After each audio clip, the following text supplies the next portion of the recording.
Ladies and gentlemen, boys and girls, children of all ages, how are you doing on this chilly Thursday evening? I am finally back in front of a live microphone where I so obviously belong. Folks, I have been obviously away for a little bit, traveling for the holidays, enjoying family time, whatever that means in the year of our Lord 2024. But I have had a great little break. I am back. I am full of energy, and I am ready to talk about just what the hell is going on with this Mason Rudolph situation for the next hour, some odd change. And like usual on my Thursday shows, I am joined by the notorious, the immaculate, the wondrous Steel Flyers. How you doing, bud? Oh my gosh. How do you know that? Jeez. Actually, it's more the other way around, really. You're the illustrious, the immaculate, the main man pots and pans, executive producer of Awesome. Ooh, that new one. Executive producer of Oh, Awesomeness. I love that. To be honest, I executive producer is a title I've always wanted, and it has thus far eluded me in my career, even at ventures I've created. I've never just handed myself that title, but you just did. So thank you very much. I am appreciative of your kind words, your kind For spirit. sure. And yes, I am returning full of energy with a 12.5% beer from Switzerland in hand, recharged from the holidays, Okay. and ready to run my mouth for the next 60 to 90 minutes, get myself in trouble. Let's just talk. Let's just open this up, and I just gotta clear the air about some stuff real quick, okay? Because I don't know if you saw yesterday on Twitter. Somebody took issue with my assessment of Mason Rudolph's chunk of play here. Basically, my assertion compared was to compared to Kenny Pickett. yes, yes. And I don't know if you saw the Yeah. chart, the back and forth with the chart thing. There was one guy who was quote Oh tweeting yes. me. Yeah. And so this guy quote tweets a lot of Oh yes. people. And so it's funny because I was in the exact same situation as this person 5 years ago. When Mason Rudolph was playing as a backup quarterback, and I was saying, "Hey guys, for a backup quarterback, he's not doing that bad. We're in the games, blah blah."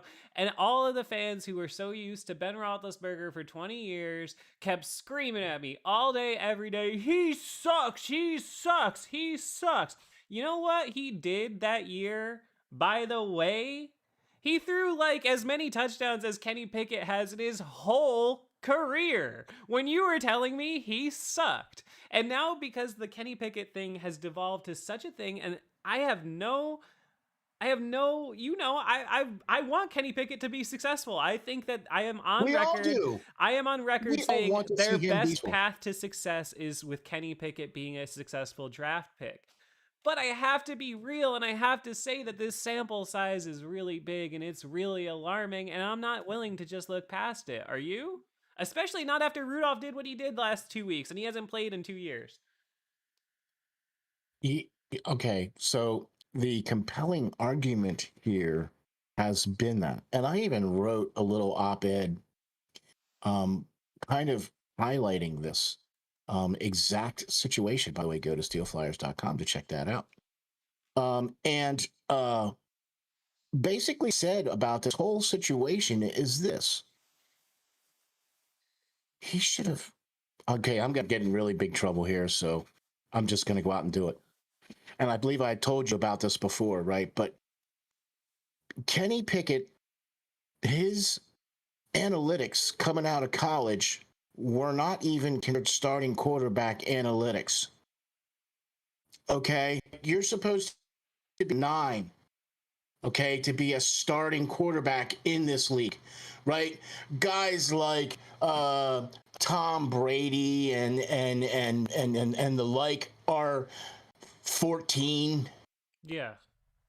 Their ratings are 14, 15, Peyton Manning up there like that, right? Oh, Aaron Rodgers up there I'm like sure that. even guys like the Mariotas and the Jameis Winstons of the world, I'm sure, right? Physically grade closer to that than Kenny Pickett, right? Guys who are Okay, not there. plus starters, you know? Okay, so perfect point, because the Marcus Mariotas and those Jameis Winston type guys were at about a 7 or 8 when they were coming out of college, right? Kenny Pickett was barely a 6. Was barely a 6. Now, everybody's like, okay, wow, Kenny Pickett fell to the Pittsburgh Steelers, and I'm gonna, yeah, I'm high on this hill, but you should have drafted the guy the year before. Do you know what I mean? So that we didn't have to worry about taking a guy that fell to us You know what though? I'll say because he was this. the most ready quarterback. Yeah, I'll That's all say I'm trying to this. say. I'll say this. I'll say this. I think that my biggest, I would say, if I think the Steelers made a mistake, dramatic mistake, as far as the quarterback position in the last several years, it's that, and this will be a very unpopular one with Steelers fans, but hey, let's go. It's Ravens week. I think they made a huge Right. mistake. I think they made a huge mistake not drafting Lamar Jackson in 2018.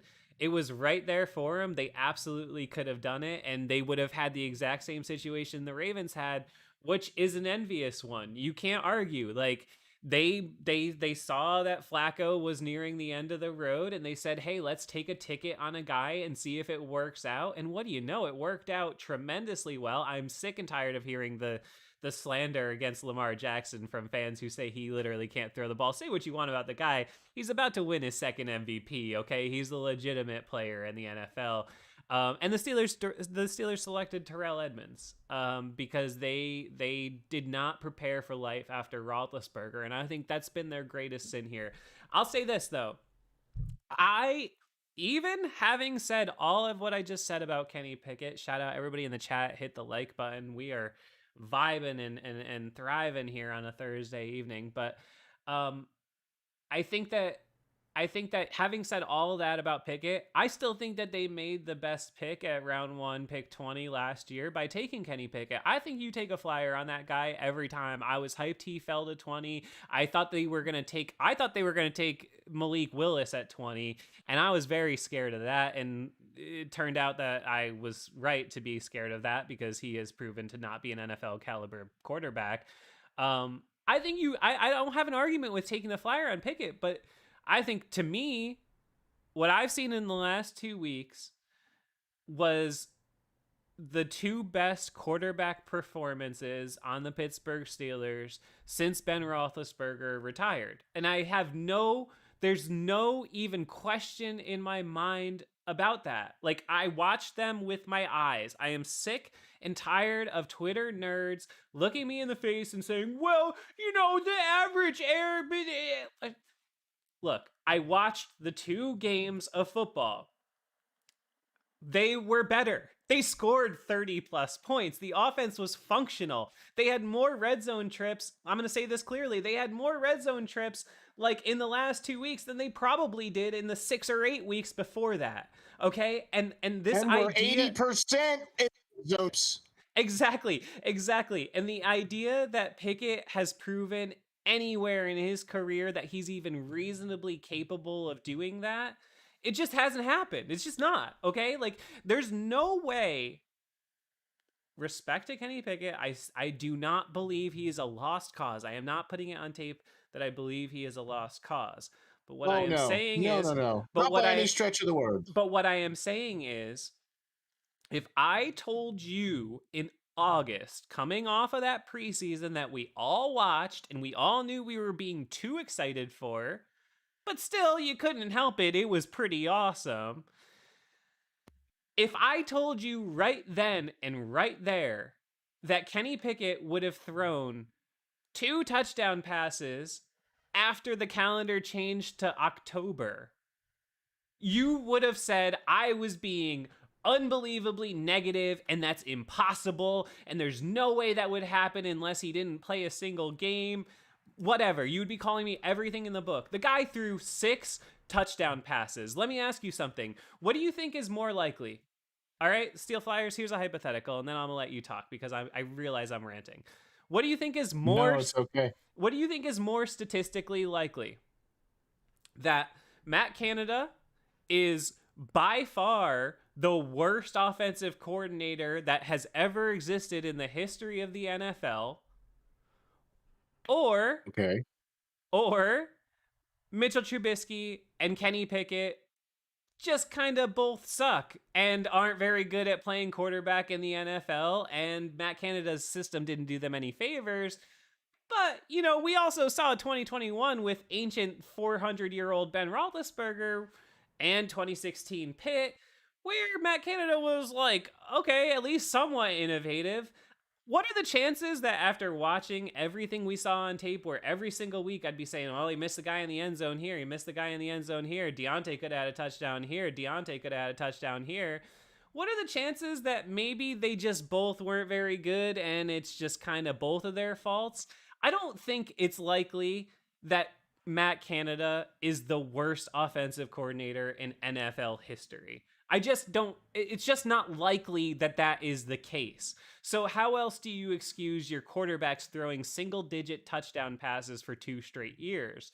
The answer is the quarterbacks just stink because Mason Rudolph came in and he looked like gangbusters compared to those 2 jabronis over the last 2 years. So, I don't know. And that's still Matt Canada's playbook. Mostly. I mean, you can tell that a lot of garbage has been stripped away, and you're starting to see players in where they should be in positions. Okay, so all right, so you propose this question, okay? I'm with you. I'm not going to go on tape and try to give up on Kenny because he learn and be serviceable. We have an opportunity to try and see what's going to happen, you know? I guarantee you there's going to be a quarterback competition this coming spring. At least there ought to be. Yeah. Well, As I'm concerned. here's the thing that I'd like to ask, and shout out, there's a good number of people watching right now. Thanks for joining, guys. Make sure you hit that like button if you haven't. And it's the end of the season. Hop over to patreon.com/5SMU and support the show real quick before the season ends. We need the help. Get over there now. What was I going to say? I was going to say, okay, I want to ask the most ardent Kenny Pickett truthers out there, right? I want to ask you one question, which is, how do you explain the fact that for 10 weeks, 11 weeks, however many weeks, we sat here every week and watched an offense where we said, wow, they're not on the same page. There's a miscommunication between the quarterback and the wide receiver. And Deontay was supposed to do this, but the Pickett threw it over here. And this, we didn't target Pat Fryermuth. Okay, yeah, blame Canada for that, right? I'm sure that had nothing to do with the quarterback. I'm sure it had nothing to do with the quarterback. Nothing, right? It probably the OC was in the radio every play saying, "Don't throw to the tight end." Sure, I'm sure it had nothing to do with the quarterback. Say all that is true.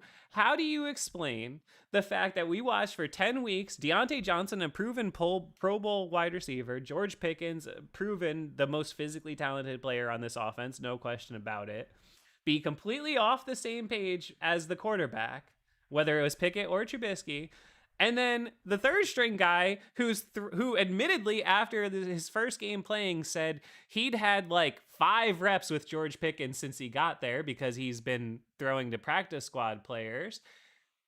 They're suddenly on the same page. And that's Matt Canada's fault. They just fired their offensive coordinator. Okay, they're playing a quarterback that hasn't played in 2 years. They have plays being called by people who have never called plays. Or I'm sorry, Mike Sullivan, I guess, is called plays, but whatever. They have this 2-headed monster at OC. I think it's just right.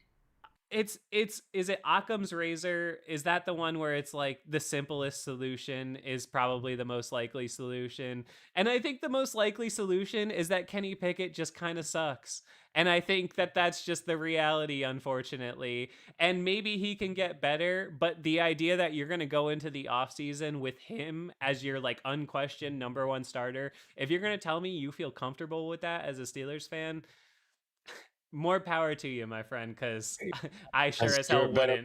wouldn't. Nope, me neither. Yeah. Okay, boy, you gave me a lot to digest here, man. I'm sorry. So I'm let's gonna start let you off with it. go. I know I've been off air. The live is just I start vibing and I know. I'm sorry. I'm sorry, No, friends. I because know I'm this ranting. is why we do this, bro. This is why we do this, because this gives you the opportunity to express yourself, sir, Express as we like to yourself. say, you know. Yeah. Yeah, right. So it's great that you get to do that. And this is why we have this platform, because, well, we can and we do. And we watch enough tape of these guys on a regular basis. So this is what kills me about things, Yeah. right? You act like people act like we just sit here and just yak about Steelers all day long. Dude, Which, when I do okay, 5-star, I watch the entire game 3 times before every one of you wakes up the next day.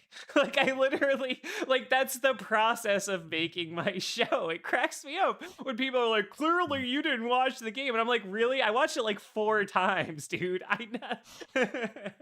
when you're cutting highlights, um, that's more than just watching the game. And now what I do is, yeah, I'm just sick, right?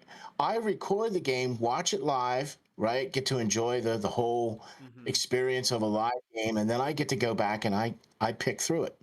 And it takes me a couple of hours to rewatch the game, because I'll rewatch it again after I've recorded it or whatever Yeah, I well, have on to like the do. DVR, right? Like on the Exactly. yeah. Exactly. So I'm watching things too, because I look centers, I look at offensive linemen, I watch how they play. It's hard to watch everything the first go round. You have to watch it a couple of times so that you can see what the tight ends are doing, so you can see what the offensive line was doing. By the way, all we've been screaming about all year long, at least I have, is, hey, you know what? If y'all get the offensive line to be on the same frack page, and look at the success you'll have. Holy smokes! You mean to tell me that finally, when we get the rook start, okay, I'm still not sold on Cole as center. I still think we need a center Yeah, who can I the I hear ball. that. Yeah, I hear that. But the offensive line, I'll be honest in saying that like is not the top of my concerns anymore. I feel okay about the offensive line. Right. You know what they're doing in A the run shout out to them. game. Yeah, what they're doing in the run game, and I have felt consistently that both number 8 and number 10 have made the offensive line's job as pass blockers harder than it needs to be. There is no timing with this offense whatsoever. And this has like been my biggest problem. This is why I'm convinced, not convinced, but this is why I think what I think about Pickett, which is that the flow of the offense, regardless of whatever you want to say about Canada, has not gotten any better the duration of the time he's been in there. You're not seeing any As more. the starter, no. He doesn't look like a better. He looked like a better player in that Jets game, even though he threw 3 interceptions. The way the moxie, the way he was getting popped, the way he was throwing that thing, he looked like a better player than he did. Okay, yes, I'll concede that that Bengals game was pretty good and it could have been better. But even in that game, he did miss a couple throws. First of all, everybody wants to just say, like, oh, well, the Deontay one should have been a touchdown. And yes, you're right, it should have been a touchdown. But also, he could have been a little earlier on that throw, and then it wouldn't have been as hard of a catch, and it would have been an easy touchdown. So that's part of it. And there was another one in that game that I remember when I called that game. There was a deep one, I think, to Pickens, maybe, that he underthrew, I think. Yes. It's just the Yes, reality yes. of it. And then people tried to come at me for that one, the throw of the game Rudolph made, because my strongest statement in that whole episode, I thought, was Rudolph made a throw that Pickett could never make. And I just, in real time, that was my reaction. Pickett is not making that throw. He's not physically the same thrower of the football that Mason Rudolph is. He's not. He can't physically.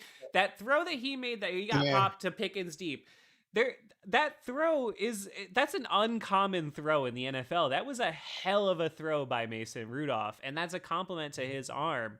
To say Pickett's not making that throw is not a knock on him. He might have found the guy, but he's not getting that ball there. No way. At least in a catchable fashion, which that's the other thing too that has been kind of another issue as well, where how Mason Rudolph can throw to a guy in stride while he can still keep running after he catches the ball, instead of big to stop and then spin 26 times and do cuts. And there's still a lot of work that needs to be done with this offense. I'm still 100% sold on the running backs that we have, but I think a blocking or a pulling or would be a much improved, would be another way the offense and more engaged in the run, as far as concerned. Really like how that unit has come together, as far as they're playing some of their best football right now when they need to. Okay. Whether or not they make the playoffs, that's a lot of ifs. Okay. But here's the thing. Flyer on Kenny Pickett, and I'm sorry. You had 2 years now. Okay. The fact that he's quote unquote healthy and you started your third string quarterback, that to me is much larger volumes than anything else that anybody is saying out there. Okay, as far as I wanted to ask if you wanted to touch on that, and so if you want to get into that, yeah, I'm here for it. Like, what do you make of that whole situation, the reporting around it, and I don't know, just what's your thought on that? Because to me, I was surprised. I was honestly surprised. I thought, after the one game with Rudolph, I said, you got to stick with him. You know, me, my sister, my uncle, my triumvirate of Steelers fans, I'm like, you got to stick with Rudolph, right? And we all were like, yeah, but I don't think Mike will. And then me and you texted back and forth. We're like, yeah, there's no way he's going to stick with the hot hand. No, I didn't think, because Mike has proven but he did. He did. He did. Whatever you want to say about him, he has proven loyal to established starters, right? That whatever criticism you want to heap on him, he has proven loyal to established starters. That's a fact. That's an undeniable fact. Okay. He has, to times where it's been a detriment. That's truth. So I give him credit there. And, you know, in some ways that's a good thing, some ways it's a bad thing, but, you know, it's what he's put on tape. So I was, you know, as an educated observer, I was pretty surprised that he stuck with Rudolph, because it sounded to me like Pickett was good to go. And then he stuck with Rudolph, and it's kind of like, well, he kind of didn't have enough practice, but he kind of, I don't know. What do you make of that whole situation? You know what? They brought up an interesting stat during the game. I'm pretty sure you saw it, where they compared Kenny Pickett to Mason Rudolph in his last 2 games, right? And they also brought up Trubisky. And so they had Mason Rudolph, Trubisky, and Kenny Pickett, all the same, right? And in 2 games, right, Mason Rudolph has got 60 some points now on the board. Okay, where Mitch Trubisky could only muster 15. Okay, and Kenny Pickett was only at like 16.7 or whatever. You know what I mean? As far as points per game. Okay, See, that to me speaks another huge volume as to why Mike Tomlin actually made the correct decision by going with Mason Rudolph. Wow. Because be, I hey, cannot believe that I this call it. season has had such twists and turns that Steel Flyers is now giving credit to Mike Tomlin. The Pittsburgh Steelers are incredible. There is no better story in sports than this. I mean, every year There you you go. end up turned upside down and not know how to feel. But I'm with you, man. I props to you because you've been on record. No, mad credit, mad credit. I'm still a fan of him starting his Hall of Fame start now, Yeah, yeah. as far as Mike Tomlin is concerned. Okay, right? But then I'm actually gonna here. Look, I'm gonna go on record and saying some more stuff. Clock management for the last two games has been Yeah, fourth and ones have been on point.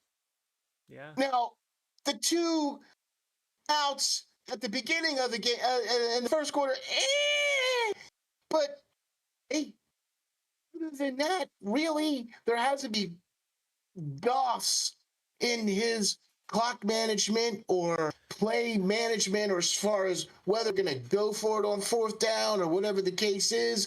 And the quote that he had this past call into the offensive, they're saying, "Yeah, man, win, keep Yeah. roll."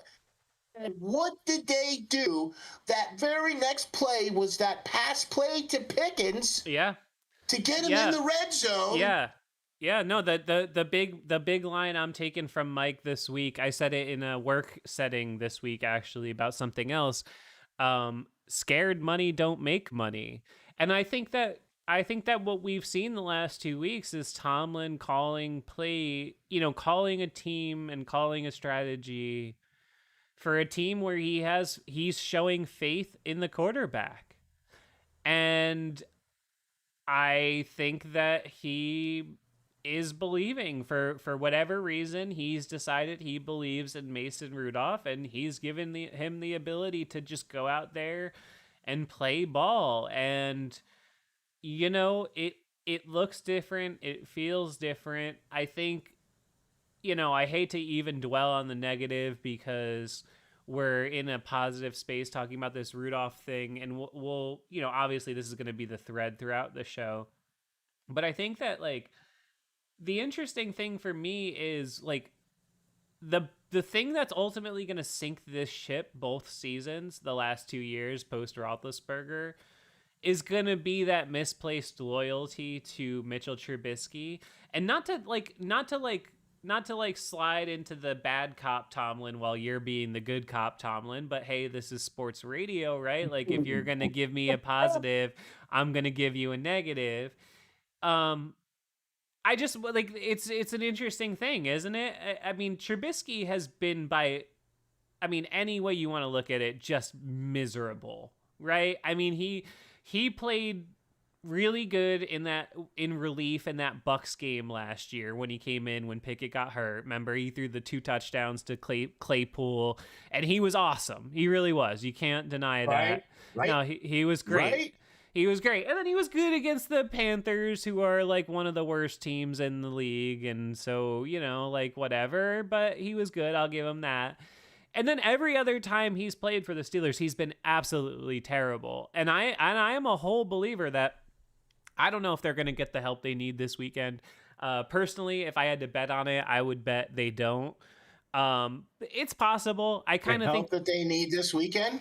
I think Tennessee, I feel better about Tennessee winning than Miami. I think Tennessee could knock off Jacksonville. Jacksonville's not playing good at all. That's a Yeah, rivalry thing. Yeah, and Trevor Lawrence is probably gonna play. yeah, but he, as somebody who invested in him heavily in fantasy this year, he stunk this year anyway. He's been a real disappointment. I could see that. I'm just saying I feel better about that than I do Miami, because I think Miami for the second straight year is collapsing, and I think Buffalo is just gonna crush them. I really do. Josh Allen's gonna go down there with the second seed on the line, and he's gonna win the second seed because that's what he does. See, I don't think so. I disagree. I think Miami is going to pull it together after the humiliating loss to the Ravens. I think they're going to bury the Buffalo Bills. And if that happens, the Buffalo's out. Either they're the second seed or You want to or throw a they're little? You want out, to throw a little right? 5-star wager on that bad boy? Because I feel pretty strongly about Buffalo. Oh, okay. What are the I don't know. stakes? We'll come up with something. We'll come up with something. We'll come up with something. But I feel pretty strongly Buffalo's not going to Oh, lose that game. I do. Yeah. I really? think I feel. I mean, I don't know if either's going to happen, but I feel better about Tennessee. Mike Vrabel, you know, last game he's probably going to move on from Tennessee. It sounds like he's kind of like a tough Yeah. guy. I don't know. Division. I just that feels plausible to me. Buffalo, I think, is just going to kill. I think Miami for the second straight year, I think they're kind of fraudulent, and I think they're good against bad teams. Okay. And yeah, Okay. Okay. I we'll mean, see. to We'll be quite see. honest with you, I think Tannehill probably is going to start. Intense. I think Lewis is still hurt, Yeah. right? So I think Tannehill might start. So Yeah, but then you get that kind of and like yeah, last hurrah, Unforgiven vibes with Tannehill and Vrabel. Like, you know, I don't know. Can't you see that as like a going down swinging kind of game? I could. it's the only thing I could think of. I mean, you're trying to you go out on top, put last thing you put out on tape be the best thing. Yeah. But um, it's one of those things. I don't know how I feel about the Miami Buffalo. I don't really have a point or a feel about it.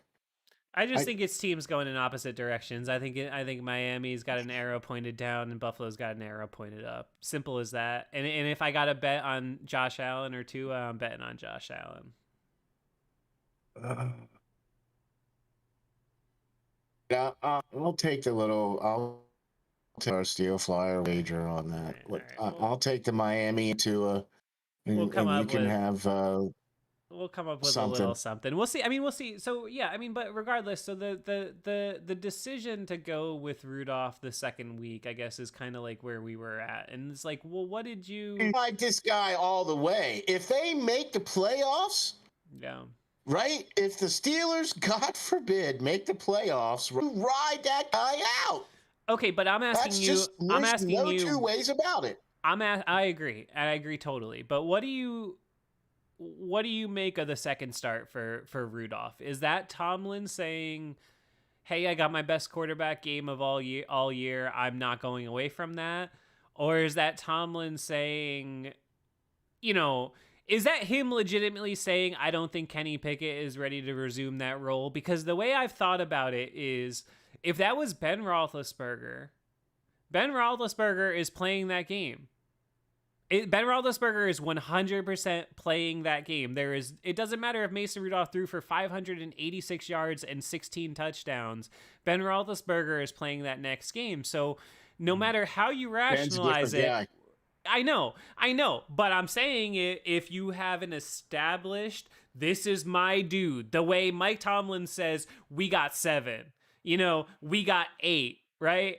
If he really felt that about Kenny Pickett, isn't Kenny Pickett playing that game? I mean, it's week 17. How many reps of practice does he really need? I think there's no way to judge it other than a soft demotion, right? I mean, I just don't. I can't see it really any other way. If he was the guy, every single thing about the last 20 years of Mike Tomlin being the Steelers head coach tells me, if he was the guy, he would have been starting last week, and he sure as shit would have been starting this week. Well, so here's the misplaced loyalty gonna rear its ugly, ugly head because you should have never started Mitch Trubisky. You should have just not done it. Okay, say what you guys want about Mitch, all right, but his body of work is even less impressive than Kenny Pickett's. Okay, since he's been with Steelers. right? The two And so Patriots games, the one last year in week 2 and the one this year are going to be the games to me at the end of the season. I'm going to point to both years and say that sunk the ship. If they beat the terrible Patriots this year or last year, and both of them were absolutely there for the taking and they just could not capitalize because of terrible quarterback play, that's not the case. I really, even if that was Pickett, even if Pickett played both of those games, I think they would have won both of those games. Trubisky just, he's been awful since he's been a Steeler. Absolutely awful. the fact that they brought him in, period, Then they was gave him an just a big extension. boo-boo. Okay. Boy, we were questioning in training day, before training, the end of the year, when they extended Mason Rudolph, and we were like, what? Came out of What the nowhere. frick are you guys doing? Well, No, I like, just thought somebody we were was talking gonna. about Yeah, I just thought with Rudolph, I was always surprised he came back because I figured from his perspective, you're saying, man, I can't wait to get out of here. They have never given me a fair shot, which is true. They haven't. And I thought for sure somebody was going to bite on the arm talent alone. I don't care what anybody says. Mason Rudolph's got great arm talent. Mason Rudolph is in the upper tier of actual arm talent in this league. Like, I say what you want, but he can throw it as well as anyone. I mean, the launch angle on his passes, yards per attempt, all that stuff, he is good at that. It's inarguable. So I thought for sure somebody, some smart coach would sign him to be like a backup, and he didn't get any deals and he came back. So it was very surprising, but man, I don't know. I think he's playing himself into an extension. I can't believe I'm saying that.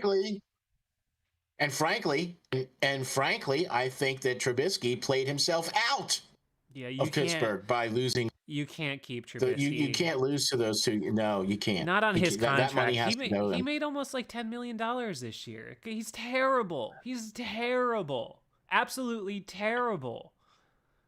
I mean, good gravy. So here's the thing, though. And I know what you're asking, and I understand what you're saying and all that other stuff. If you take away the Mitch Trubisky and say Mason Rudolph in, who knows what could have happened in those two games? You may have gotten the 2 5-point games those 2 weeks when the Steelers really needed them to be in those 2 weeks. Right. Because the Seattle game really mattered. Right? The Seattle game really didn't matter. The Baltimore game actually matters more than the Seattle game because it's against the AFC, right? You see what I'm. But the fact that they lost to not only the Cardinals and then lost to the Patriots and then back the following week and lose to the Colts. Yeah. That game stung.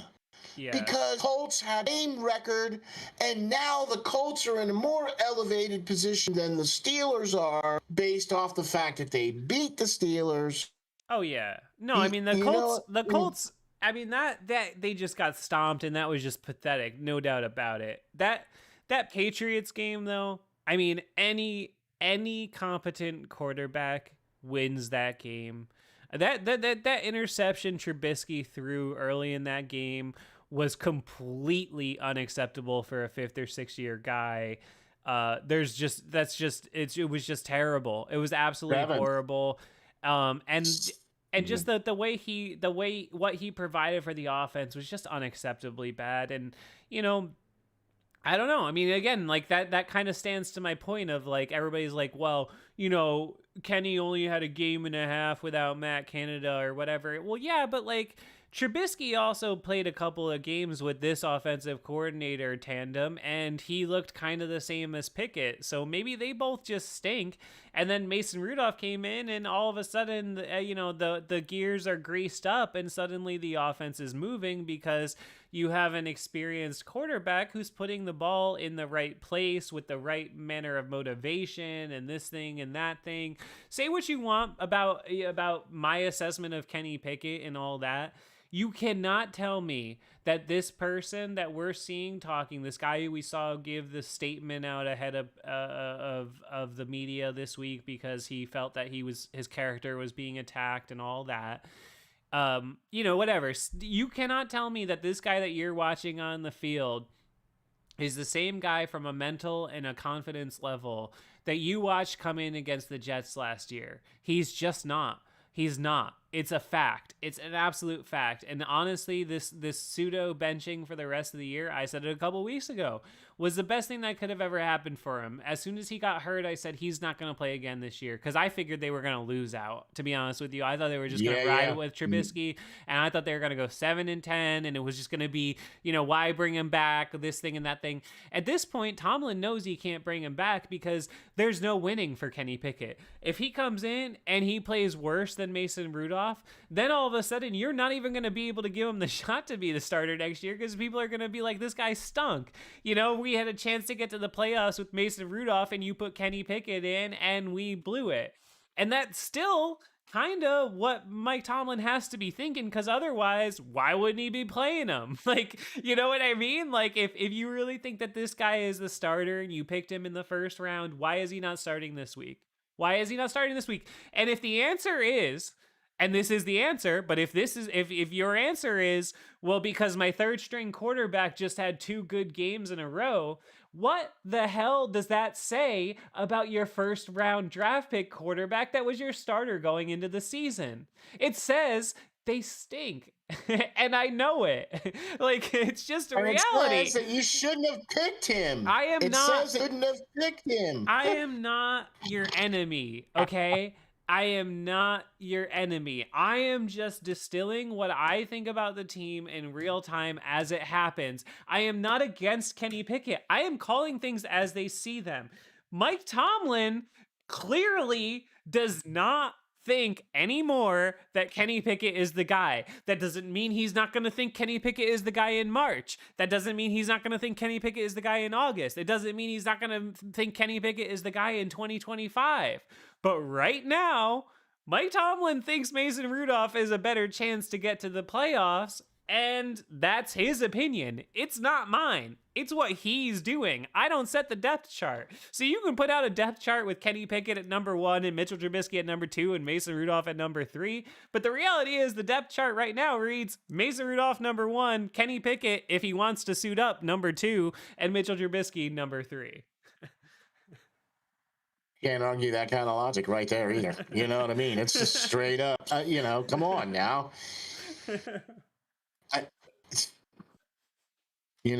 What's really, this is what I think is going to be I still read that there were so many mistakes made this year. Going into that,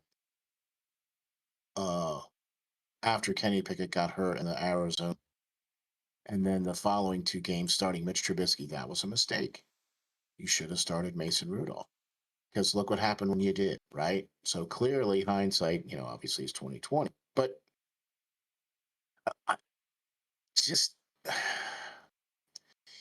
there was a lot of things that went into what happened in this season. And you have to blame in Kenny Pickett. You have to put some of the blame at Matt Canada. You have to put some of the blame at the offensive line. You clearly have to put some of the blame on the defense. Because in those last couple of games, or the last 2 games of Mason Rudolph, right? The Arizona game, the Patriots game, and the Colts game, the Steelers gave up 91 points and 1,000 yards of offense. Yeah, no, I mean, I understand that, but I also would argue the same thing I've argued all year, which is that the offense was so dysfunctional that it had no chance to function. It had the defense, you can't. Right. That's been the theme throughout this period of time. I don't think that the Steelers defense is elite by any stretch of the imagination, but I do believe that sometimes you need one side of the ball to step up when the other side is shorthanded. And the Steelers defense consistently over the last couple of years, you know, they haven't been able to rely on the offense in any way, shape, or form to be consistent and control the ball. They had the stretch at the end of last year where they were really good at doing that. And then they had, a period of time where they were decent at it this year, but not really with any consistency. They were still always getting a lot of 3-and-outs, and they, not good at scoring splash plays and stuff like that. And I mean, I think just the reality is just that the offense just hasn't been very good. So I have trouble blaming a defense for any season-long trends when I look at the passing stats and I say my quarterback's got 6 passing touchdowns in December. That's not, I can't. I agree with you. You're so far. Yeah. That's a thing about this, is that like everything I say, I think people need to keep this in mind, right? Everything I say about Pickett and the quarterback situation, you have to remember, he's not like falling a little bit below the line. He's falling way below the line. Like it's not close. It's just the reality. Like you could say that on a week to week basis. Oh, well, if he completed this one, he'd have 1 touchdown here. If he completed this one, he would have had a multi-touchdown game. Right. I understand all that. But when you accumulate it week after week after week, and now you have a guy who's played 25 career games and thrown 13 touchdowns. Those are facts. Those are pure facts. He's throwing, what is that, Steel Flyers? Like, what is that, 0.75 a game? Something like this. How many is? He has 13 touchdown passes in 25 games. That's like 0.5-ish, right? Like, yeah. Of per game. That's less than a touchdown a game. In 2023, what? 2024, I mean, I'm not talking about, because people do have a tendency to focus on like, oh, well, he's not putting up big stats and they're not asking him to throw. I'm not talking about 475-yard games with 3 touchdowns. I'm talking about like, can he throw for 250 consistently? Can he put up 2 or 3 touchdowns here or there? I mean, the guy still, again, it's been 25 games, has never thrown 3 touchdown passes. I mean, that's not By the way, that's all Mason Rudolph has done the last 2 weeks. Has thrown for 2 touchdown passes and 250 yards. We're not talking about, we're not talking about big thing. I'm not talking about where's his 5 touchdown pass games. I know he's not going to be Ben Roethlisberger. I know. Please stop yelling at me on Twitter. I know. And that's not what I'm comparing him to. And please stop saying that I'm not providing context on my tweets when I do a 20-minute show every single week talking about the Steelers, okay? No one is putting more context of themselves talking about the Steelers on the internet than I am. All right? I am talking about the Pittsburgh Steelers. And the reality is that just by every way, shape, and form, Kenny Pickett has unfortunately just been disappointing, and that's just the reality of it, okay? Like, I think Matt Canada stunk too. I think the reality is, though, he's probably not the worst offensive coordinator that ever existed in the history of the NFL, because it's just not very likely. It's probably just more likely that the draft people were right, and Kenny Pickett probably is not good, because, when you really look at it, this is my last point, and I'll let you talk, but when you look at Kenny Pickett, I think he's become a conundrum, because I think he's the exact opposite of what we thought we were sold. And follow me. This is why I'm not convinced. Oh, you don't have to sell me on this, bro, because I'm already buying what you shoveling, bro. No, but you hear what I'm saying? Listen, I think we thought, right? This is the general consensus, right? Was that you're getting a guy who's not very physically talented, but he's a 5th-year starter. He's a good above-the-shoulders performer. He has the mental aspect of the game. He has a lot of experience. He's going to be able to, he's going to be NFL ready. That was the thought on him, was that you could put him in and he'd be a passable starter. And what we've seen... He had the intangibles. Exactly. And what we've seen is the exact inverse of that. We've seen a guy who, I will admit, I believe is more physically talented than people give him credit for. He can make throws. He can. He needs to step into it. He's not Mason Rudolph. He's not flipping it off his pinky 50 yards down the field, but he can make deep throws. And I've been on record saying that many times. He can physically do it. But his mental ability for the NFL game is way, way behind where it should be for a 25-year-old. And again, I hate to always go back to this, but again, CJ Stroud is 21 years old. And if you watch these two players and you're going to tell me that one of these is 4 years older than the other, I'm going to say that one who's 25 is probably never going to approach that one who's 21. And that's just the reality. And if your ceiling is nowhere close to a rookie's, then it's not good enough for my future. That's just the way I see it. Going to go down, and he's going to go down as a rookie quarterback with the most passing yards at the 4,000 for the season and 16 touchdowns, I believe. Oh, Stroud, I have no question about that. Good. Isn't he just the way you could just see it, right? Just the way he reminds me of Ben. Just he showed up and he was here and he was a finished product and he's awesome. Right, you put him out on the field and you just turn him loose. You know what I mean? That's kind of what That's what it felt like people were thinking that Kenny Pickett was going to be, because he was quote unquote NFL. They thought, oh, okay, we're just going to be able to just toss him out there and he'll just be able to, pick it up and make the throws and do whatever, right? Well, little did they realize that Matt Canada offense. Right. So it's like he had to wade through the muck and mire just to figure out where and who to throw to. And to be honest with you, I think it was too complicated for him to know the truth. Okay, well, that's really scary because all the pundits say that Canada's offense is extremely simplistic. Okay, so now you get what I'm saying here, right? Oh no. Maybe it just didn't click with him. Oh no. Clearly didn't. Clearly, Kenny Pickett did not click with the Canada style of offense. It clearly was not making use of his skills, right? Here you got a more capable quarterback that rolls out, and yet you don't have any plays where he rolls out. Yeah.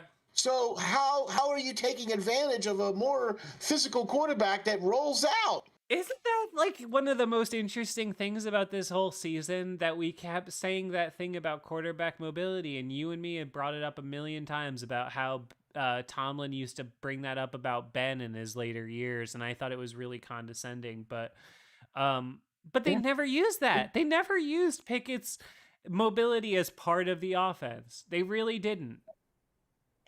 And get this, right?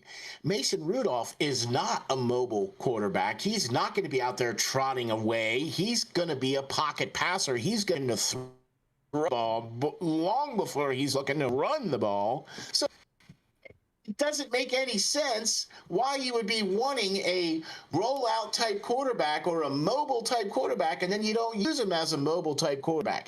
That would be like getting Lamar Jackson and drafting Lamar Jackson, right? And then forcing him to be a pocket passer. And not giving him any plays where he's the guy that's going to run, not giving him any RPOs, because that's exactly what Canada did. There was no RPOs. From a Pittsburgh Steelers perspective, that's what we did with Cordell. I've always said, man, if Cordell came along, say what you want about Cordell. If he came along 10 years later, I loved Cordell Stewart. If he came along 10 years later, he would have been an MVP candidate every year. There's no doubt about it. Cordell Stewart could do. Oh man, people sleep on this. He could do what Lamar Jackson could do. He maybe not as top line fast, but Cordell Stewart was a great football player, and it's a shame that the Steelers tried to. It's just it's a different era. Back then, it was like, okay, well, you need to fit the system, and now it's like, okay, we need the coordinator to fit the players. And I think that's been the big disconnect with the Steelers for the last couple of years, where it's like, okay, say whatever you want about Matt Canada. This is my whole point today. It's just I need you all to understand that it's just more likely. It's just a fact. It's more likely that Kenny Pickett is probably not that good than it is that Matt Canada is by far the worst NFL offensive coordinator in history. It's just not likely. It's just that it's just not very likely. And I think the reality is that, you know, maybe Pickett will get it together this offseason and maybe he'll come back and, you know, maybe he'll earn that job in camp next year and whatever. But if it's me, I don't even really care at this point what happens next week. You have to find some money for Mason Rudolph and you have to bring him back and you have to give him a legitimate chance because he's earned it, man. He's played in my opinion, the three best non-Roethlisberger quarterback games since I've been doing 5-star matchup, which was the season finale in 2020 against the Browns where he threw for like 300 yards on like 17 completions.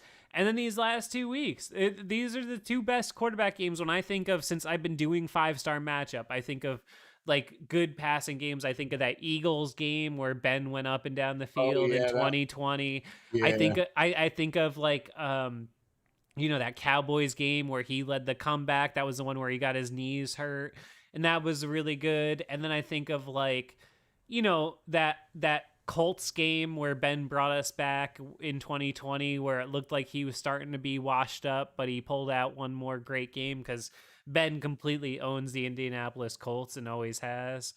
And then those two games that were losses, but against the I Chargers was and the Vikings, where in Ben the, just kind of, yeah. you know, you knew it was like you were like, damn man, it's just not enough anymore. Like this is like, you know, 85% of my guy, but it's not 100%, and that's why you're not gonna get over the hill.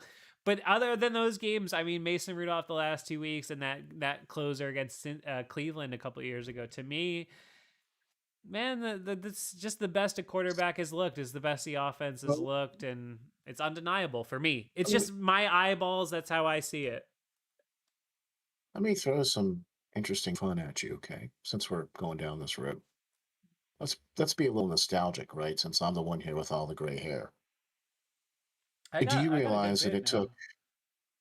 now. Okay, yeah, Mr. Birthday Boy, Gray ones, and there's a couple. 34 years old, January 1st. There you go. Happy birthday. Thank you, brother. By the way, speaking of which, if y'all don't hop on over to patreon.com/5SMU and drop a piddly $4 a month, $4. $48 for the year. That's it. Patreon.com/5SMU. It is not that hard. You get an envelope in the mail with some goodies, some stickers.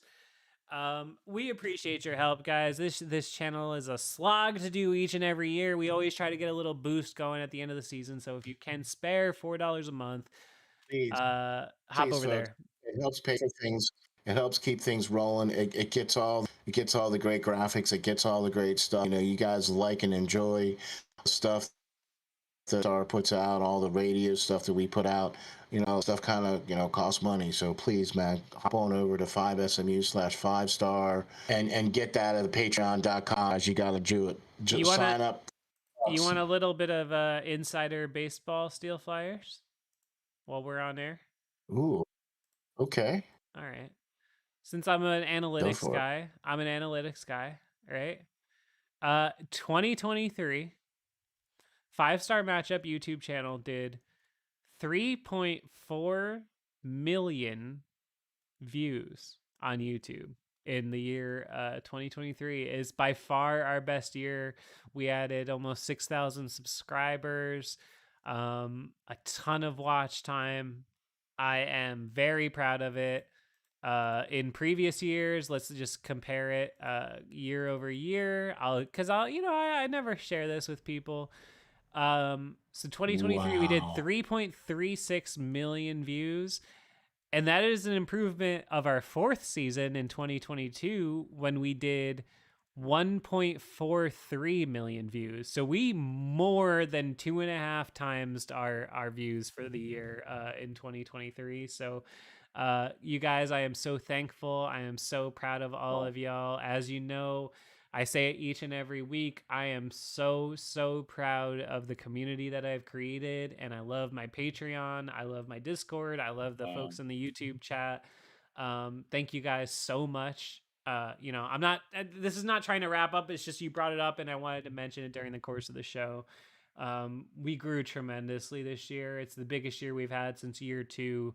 That 2020 year when Ben came back and we really blew up a little bit. But this year Exactly. it's been awesome, and so I'm thankful. I'm bummed that the Steelers fell off the cliff, unfortunately. But I appreciate you guys sticking with me, and I got to try some more experimental stuff this year. Brought in some folks to help, but I'm really proud of what we've done, and full speed ahead going forward. So if you can support us, $4 a month that comes out of your account, you don't even really think about it. Just set it up and you slide us a few bucks every month. It helps a lot. So patreon.com/5SMU. Thanks for putting that in there, Steel Flyers.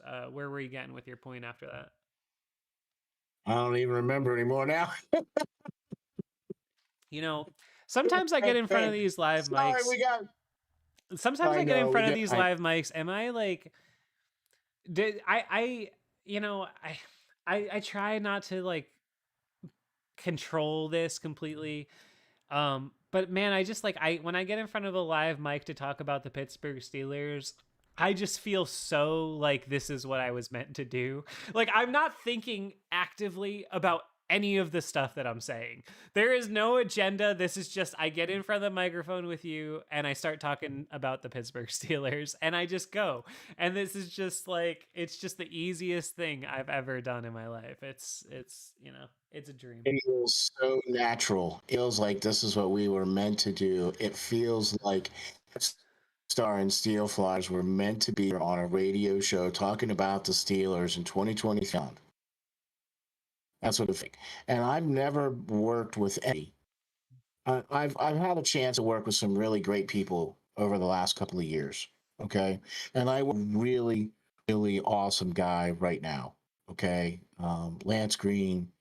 He's the editor in chief of SteelFlyers.com, and I gotta tell you something, man.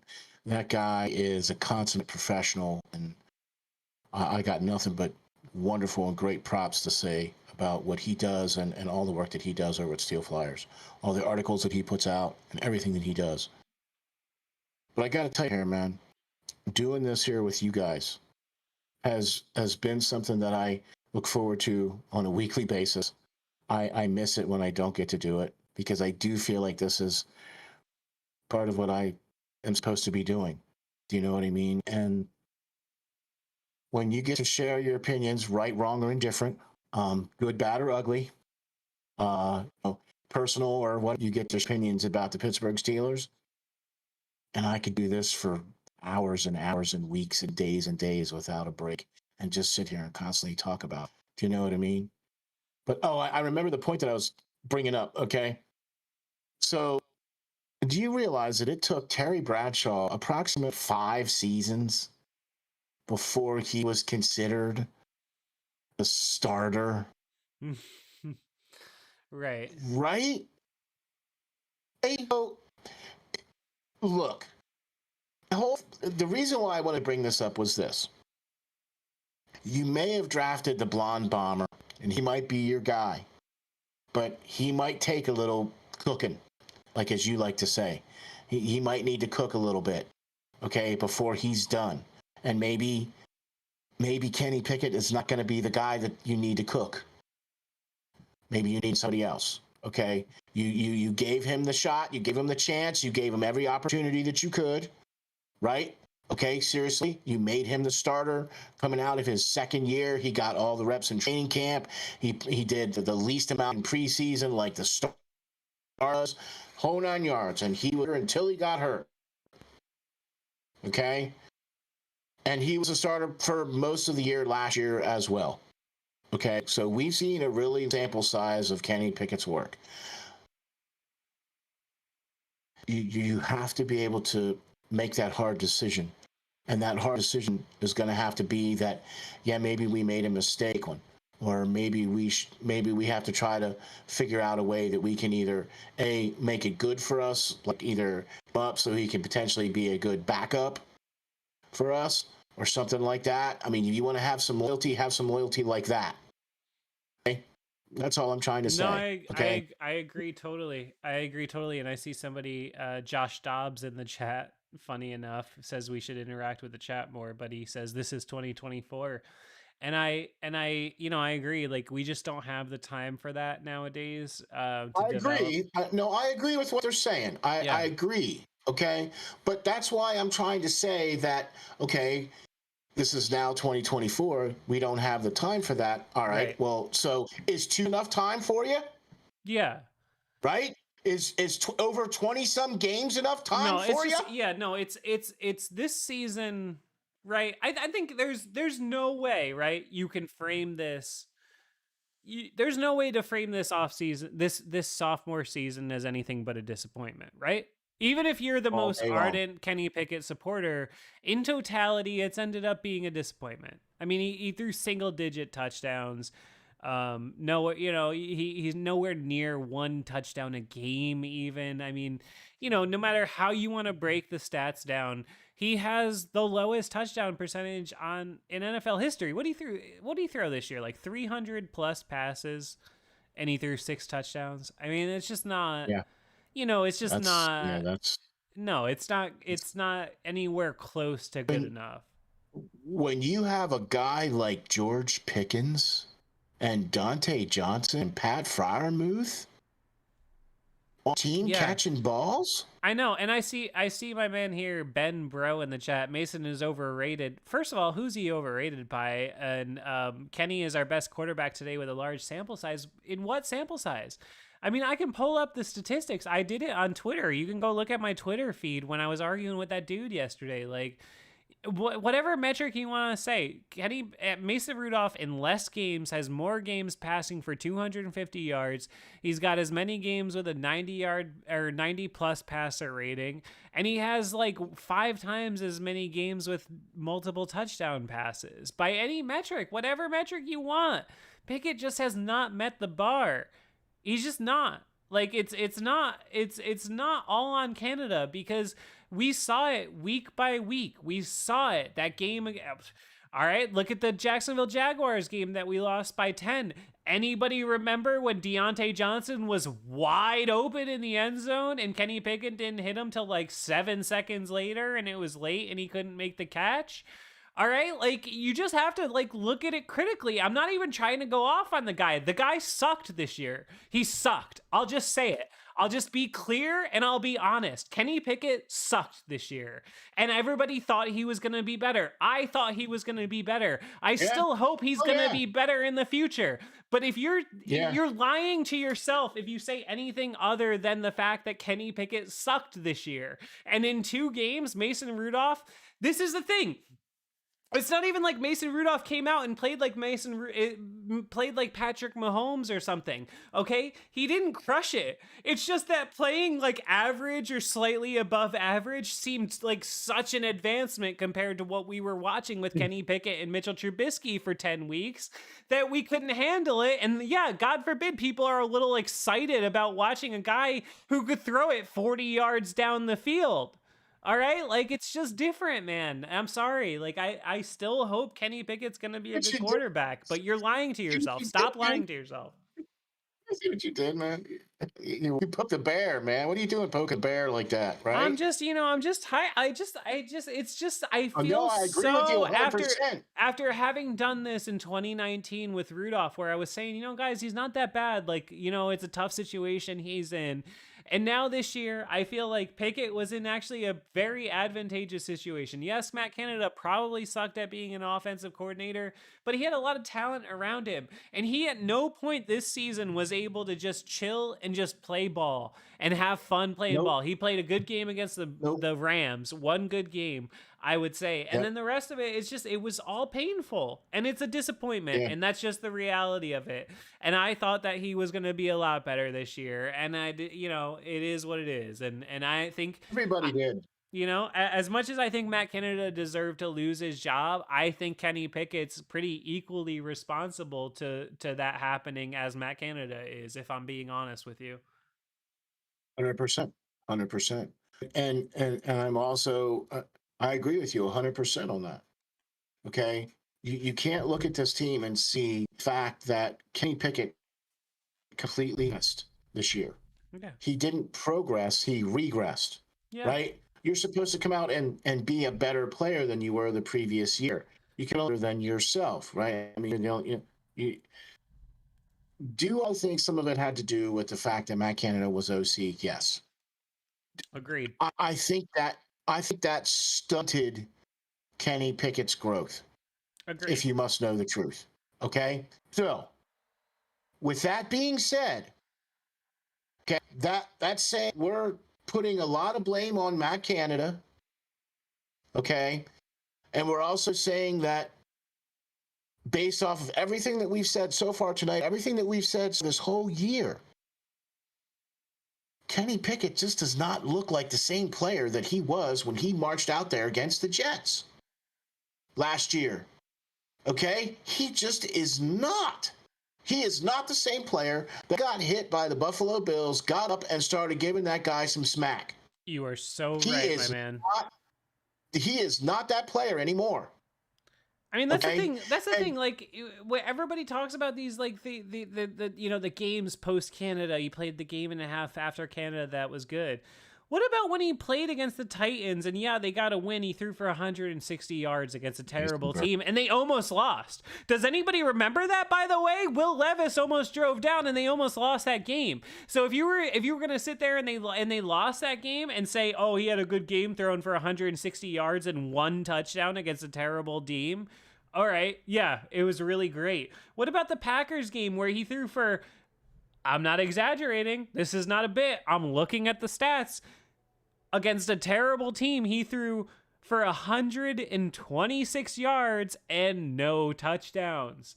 Against a terrible team where at the end, did they almost lose? Like, I'm happy getting the wins, but I'm just saying, like, you know, if you look at it in totality, I mean, he had, you know, I would say that the Ravens game, he was pretty bad for the first half, but he played an awesome second half, yeah, and he yeah, he earned that win. The Raiders game, he was great. The Rams game, he was great. I'll give him that. He played 3 good games in 1, 2, 3, 4, 5, 6, 7, 8, 9, 10, 11, 12. He started 12 games. And he played 3 games that me as an observer would say were above the line games. If you feel confident about that going into year 3 at 26 years old, then you're a different person than me. That's just the reality of it. Here's another scary thought for you. You're right. Mason didn't come in and throw for 5 touchdowns and 400 and some yards. No. You know what he did? And he didn't throw interceptions like, you know, he held on to the ball. He didn't make the dumb mistakes. You know, he didn't cost the team anything else like that. In his first game, he was, 254 yards. He was, 18 of 24 or something stupid crazy like that for 250 some yards, right? Yeah, And 2 touchdowns, exactly. right? And he pretty much comes out, repeats that same performance the following week, and both weeks we put up over 30 points. So if Kenny Pickett were to just say have another 100 more yards of passing and 2 touchdowns on a week by week basis, like regular starting quarterbacks do, he it's not like Mason Rudolph came and blew it up. All he did was play average, expected starting quarterback level of play. That's all he did. He wasn't out there slinging it. He wasn't out there running like John Elway was in the Super Bowl, trying to last finals to make it. he wasn't playing like that, man. He was just playing average quarterback just play. getting 3s and 7s. It's not rocket science, folks. No, it's not. I know, and it's been it's been fun to watch, and Fun. You call having a defibrillator and 911 and nitroglycerin pills and all that on standby every week? Not really. Fun? I wouldn't say that, because since Mason Rudolph took over, I haven't really had to stress. True. All right, true. I mean, the weeks have been much better. Bengals game. The Bengals Victory game. formation. The Bengals game was the best fourth quarter I had since Roethlisberger was in his prime. Okay, and then the second game, victory formation. The second game, once Herbig got the strip sack, that game was toast. Yeah, I mean, that was over. That game was over. Yeah. I mean, that was the play of the game, and I just. I'm with you.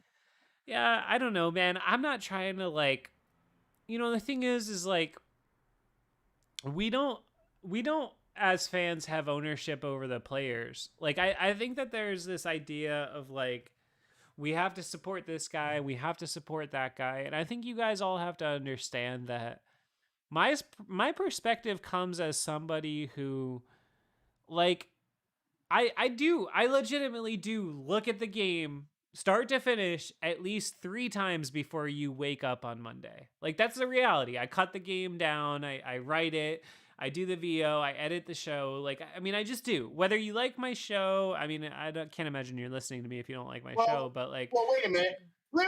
Clearly people do like your show, because how many subscribers do you have? How many millions of views? I know.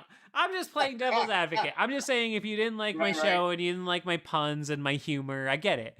But you can't say that I'm not, like, legitimately watching the game 3 times over. And the reality is, like, these last couple games have been so much more fun. Even though I was traveling, I was working on my laptop, I was recording my voice with my phone. Like, that's why it didn't sound as good, because I was, like, upstate with, like, family and stuff. And I'm doing this on the go. I don't have my big setup here with my big, desktop PC and my microphone. And all that. Yeah. It's harder for me to do this on the road. And I had so much more fun doing these last 2 games than I had the whole rest of the season before this. I just can't articulate Even this more enough. roast? I'm not. Yeah, well, the roast, that was insanity. That just came together. That was crazy. I'm proud of that. Go watch that if you haven't. The Comedy Central roast of the 2023 Pittsburgh Steelers. But that was just me having fun in a down week. Like, whatever. Just let it rip. But I had more fun doing the highlights of those games. This is just a fact. I mean, I had more fun doing the highlights of those games because there was stuff for me to talk about. There were highlights. Long throws and touchdown passes and like, I can't stress it enough. I don't have any agenda against Kenny Pickett. I want Kenny Pickett to be good. I just think I'm being realistic in saying that at this point, if I was a betting man, I'm not betting on him being particularly good anymore. I'm just not. It's been too big of a sample size. It's just my opinion. I hope that I'm wrong. I hope he comes in next year and he's dominant in training camp again and he's great in the preseason. I just look at the age and I look at the facts and I say, I don't think it's likely. And I just think that's a fair assessment, and I'm just being honest. All right. So now let me throw something at you now. Since we've gone assessment, we've talked about Mason Rudolph potentially being the starting quarterback going into 2024. It's amazing. It's amazing. It's a joke. It's like I died and somebody, and this is my purgatory plays out. Every 3 years we rotate between a number 1 draft pick and Mason Rudolph. And it's just it's the over the New Year's week holiday they do the Twilight Zone. They just play of course. Yeah, classic. I watch it every year. Yeah.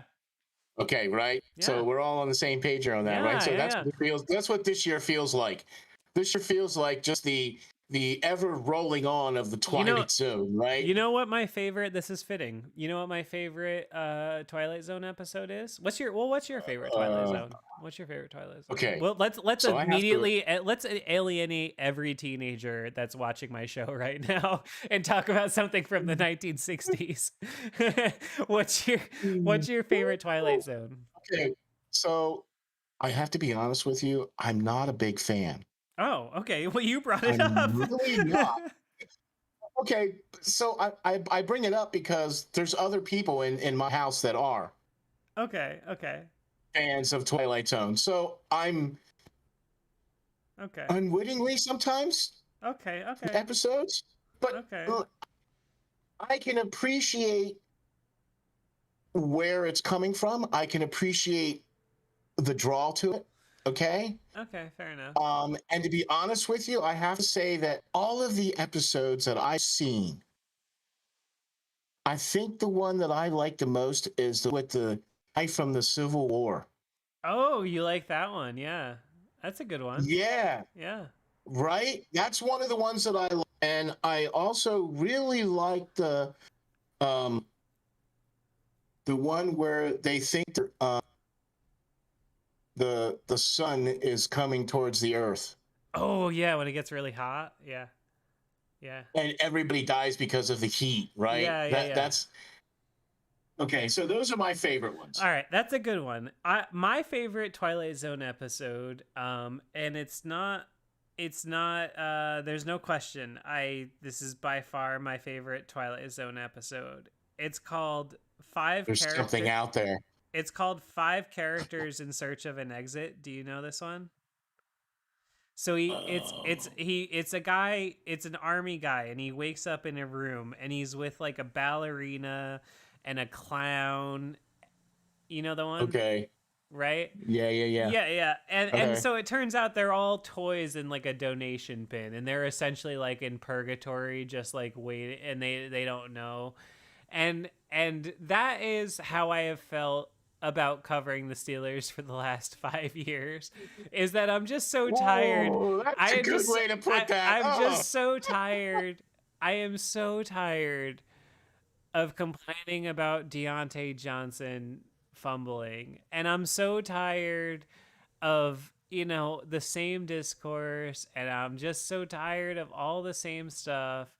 And I just am so ready for things to be different. And these last 2 weeks, man, you know what? They've been different. Whatever you want to say, they've been more fun. They've been different, and I've had some offensive stuff to call. And yeah, it's going to depend on what happens this week, but man, I think after being somebody who is, me and Gage especially, the most ardent supporters of Mason Rudolph on the internet. For me, I just like have to say, man, I think it's a great story, and I hope he balls out this weekend. And I hope he puts the Steelers in a really hard place. And I hope they have to decide whether or not to give him some money. And I hope they decide to give him money if he earns it, because I don't know. I think the last 2 weeks, I saw a guy who looked like he got an opportunity and he said, you know what? This is probably my last opportunity to do this.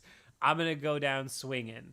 And I saw the guy that I saw before he got drafted at Oklahoma State, where I was like, damn, that guy could sling the rock, dude. I remember watching him in the Big 12 before he was ever, I was excited when the Steelers took him, because I was like, that dude could throw the right. ball, man. Right? I mean, I seriously thought he was going to be the heir apparent. I did too. I did too. And, sometimes it takes longer and sometimes it takes, but man, these last couple of weeks, and, yeah, sure, the defense maybe not so good, whatever, but man, this week is going to say a lot. And if he plays good again, and if they make the playoffs, and, even if they don't, but if they do, and he has a respectable showing, I think you're between a rock and a hard place. And I think you're going to have to give him some money, and I think you're going to have to bring him back at least to have a chance at the competition. And I don't know what that says about Kenny Pickett, but I think it says that Kenny Pickett probably has underachieved through 2 years. And I think that that's just probably the reality. I think I'm just being fair there. I think Kenny Pickett has probably played his way out of his fifth-year option. I mean, it's is too what I early to think. say that because you don't know what could. You still got years We're 3. going on year 3 right You got to now see coming year up. 3, but year 3 could be. You don't know what. You have no idea what could happen. Like I said, he's got year 3 coming up. So we'll see. But I think you have to give Mason Rudolph some money, bring him in as at least a quote unquote quarterback competition. And if you find the opportunity present itself with being to draft quarterback, say in this upcoming draft, that you could make some It's trades or tough do some. though. It's tough. What would you do though? Like if you give Rudolph a deal, I mean if he plays good again this week and if he go I don't know about the playoffs, but say he plays good again this week and they don't make the playoffs. You're going to have to give him a deal that's similar to Trubisky, which is going to be like 9-10 million. And, Okay, and so you're but going to you're give losing him. Trubisky. Yeah, but so you're gonna give him 10 million, and then you're gonna pick it on the third year of his first round deal, which I'm guessing for a quarterback probably has to be approaching 6, 7, 8 million, I would think, right? And then No, and then you would no, draft no. another Hold on. quarterback. Oh, wait, hold on. So, first round in the top 10, your contracts, I believe, can't go past with sign bonuses past 26 or 20 million, and they have to have a 5th-year option. So really, he's only doing about 5 or 6 a year. All right, but I mean, still, it Okay. becomes a weird situation. If you sign Rudolph, I don't know that you're gonna say, "Oh, I'm gonna go and draft a quarterback." I mean, that would feel tricky to me. I don't know. It'd feel like you're spinning the tires. I mean, I think I Okay. Well, so then I'm with Zane. what's either that or you go pick up some No, I other know. quarterback. No, I know. No, I know. I What know. would you rather do? No, I'd What would you rather. rather do? I don't know the Get right somebody answer. off the get some a tree. No, I don't know the right answer. I'm with my buddy Zane in the chat who says where did he said something just now. Why would Mason come back if he thinks he's going to be the backup? He has to be told that he's the starter or he goes elsewhere. Well, I see that point, but I also think that there's a possibility though that Mason Rudolph is more valuable to the Pittsburgh Steelers than he is to anywhere else. That is an interesting thing, right? Like, are you Right. more valuable to a place where you've kind of proven something? Say they go to the playoffs and say they I mean, God forbid, say they win a playoff game, but like say they have a good showing and they lose, like is he more valuable to the Steelers than he is signing somewhere else? I mean, I think people don't really want reclamation projects at quarterback, right? People want Right. to just draft a new quarterback and move on. And, you're always going to have the Justin Fields of the world who are sort of tweeners where, they're a valuable asset, but their current team thinks maybe they're not good enough. And, but I don't think Mason Rudolph's going to ascend to that level. If he had played the full season, maybe he would have, but I don't think after doing 3 games, I don't think he's going to ascend to that level. So I don't know. I think the Steelers would have a good chance to sign him and say we're going to give you an opportunity to earn the job. But if I were him, if I got anything even close to approaching what I was interested in, I'd leave in a heartbeat because the Steelers have screwed him at every turn of those every step of the turn so far. He doesn't owe them anything. No, he So really doesn't. He really doesn't. and so if somebody does come out, okay, and that wasn't the case last year Yeah. because he got no offers from nobody No. except Steelers. Okay. So got to keep that in mind. So, but if he does actually get an offer from a team, I can't think of who would even remotely want that they don't already have. I mean, let's face it, he is an average quarterback as far as we're concerned. We're getting all stupidly excited because we just saw a quarterback put up 34 points, right, and throw for just under 3 yards and 2 touchdowns in each of the last 2 games. That's Yeah. average guy. We're getting to pay this guy $10 million a year to be a backup already. Well, they paid Trubisky 10 million Which, last year to be terrible. like I said, so as you give Mason the contract and say, look, it's a quarter petition. You got as much of a chance as the next guy. Go out there and earn it. Yeah, but Well, then if you do that's the that, best you could give yeah, for Mason. yeah, yeah, but Seriously, then if you do because that, if if you do that, are you signaling to Kenny Pickett that you're not sure about him? And is that a positive or a negative? well, you kind of have to look at it like it doesn't really matter what Kenny thinks No, I mean, I know, but again, because to my point though, would you ever do that if that was Roethlisberger? You never would. So therefore, to me, you're already saying he's not the guy. I've already been on record saying Yeah, that he's not the guy. I've yeah, already gone down that road and died on that hill saying that they should yeah. have never have drafted him to begin with. Okay, so if the fact that he doesn't work out, that there's no off of my note. Do you understand what I'm saying? But what I'm trying to say is this: it doesn't really matter what the player thinks; it's what the coach thinks. Coach is the one that has to make the decision, and he's the one that's going to have to be up there answering to all of us. Hey, Mike, why are you doing this? Hey, Mike, why are you doing Well, that? and Right? as Well, yeah, so and as we established that earlier, in the show, with his back against the wall, with the legitimate opportunity of going below 500 for the first time in his career, who did Mike Tomlin trust the most? Mason Rudolph. Would you guide my playoff guides tonight?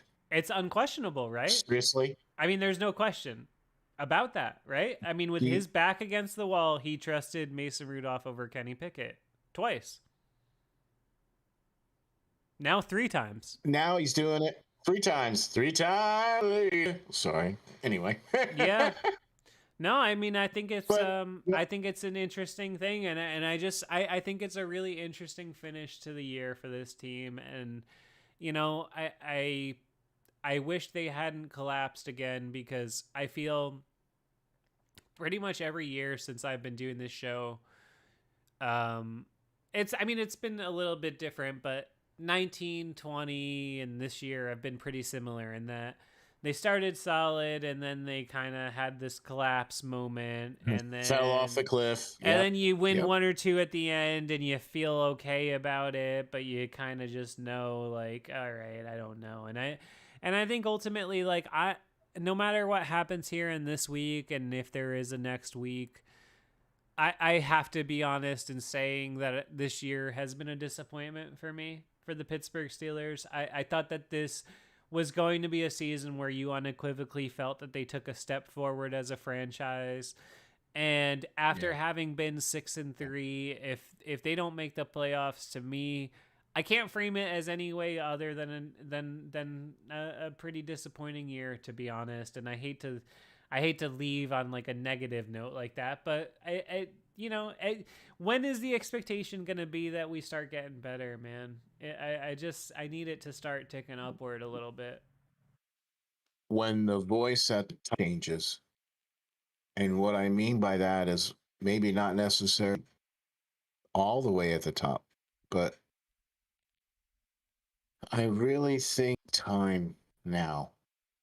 I think we've seen that Mike Tomlin has basically resorted to his third back to throw up there to try to help salvage anything of this season. Right. Okay.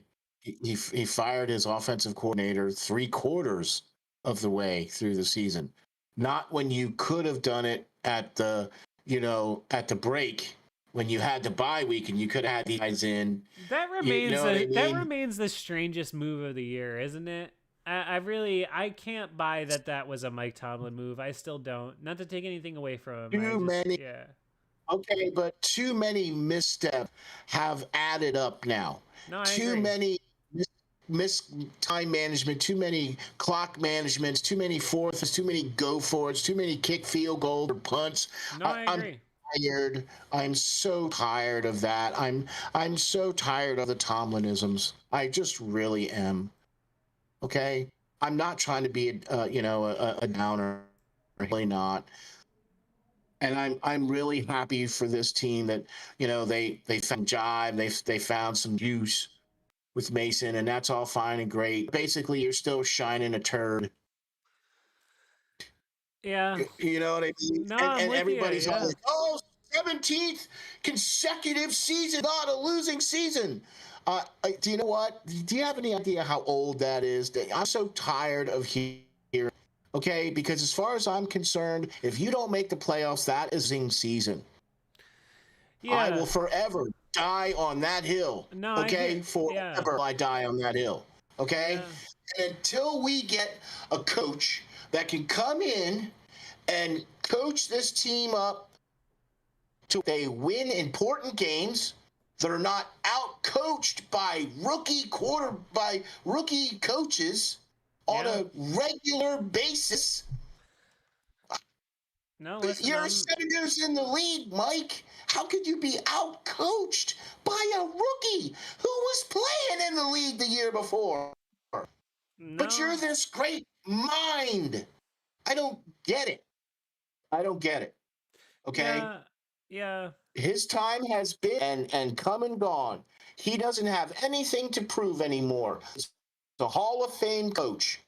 Okay? Put him in the Hall of Fame. Can he his 5 year wait now? Yeah. I mean, yeah, I hear you. I mean, listen, I think that this is like, and I see the people in the chat being like, "Don't lose hope, enjoy it, blah blah blah," and I, generally over the 5 years that I've been doing this, that's been kind of my mo. Like, I like to be a positive person, and I like to have a good time doing this, and obviously, this is my artistic outlet, and thousands of people listen to me talk about the Steelers, so like you know No, no, no, no. Millions. millions, the millions Millions. and Millions. millions of the Rocks fans. Yeah, With yeah, the M.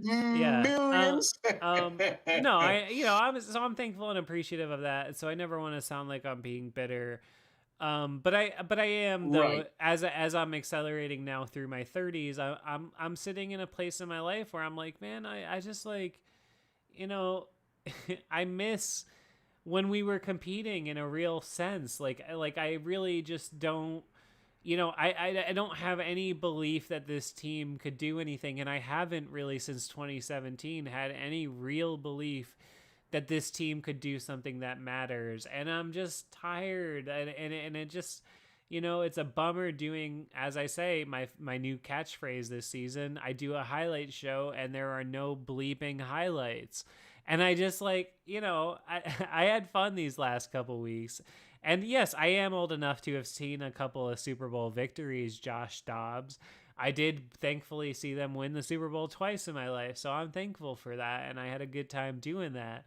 But the flip side of that is, like, I miss like 2010, like even the years where we didn't win the Super Bowl, 2010 and 16, where we went to 2010 we went to the Super Bowl, and I remember that run. I remember that playoff run game against the Ravens, and the Jets, and like games that actually mattered. And it's been so long now that I've had that release of like, oh yeah, the Steelers won a fucking playoff game. Like, excuse my language, but like seriously, like, you remember that? Like, do you guys remember that Yeah. it was different? Like, you remember when AB caught that crosser against the Chiefs to lock down the playoff game, January whatever, not 2017, and you were like, ugh, and you're like, we're going to the UFC championship game. Let's go, And it's just like, it's a different thing, and it's been so long now, and it just has. And whether your perspective or whether your expectation has changed at the same pace as mine is your prerogative. You're entitled to that. But like,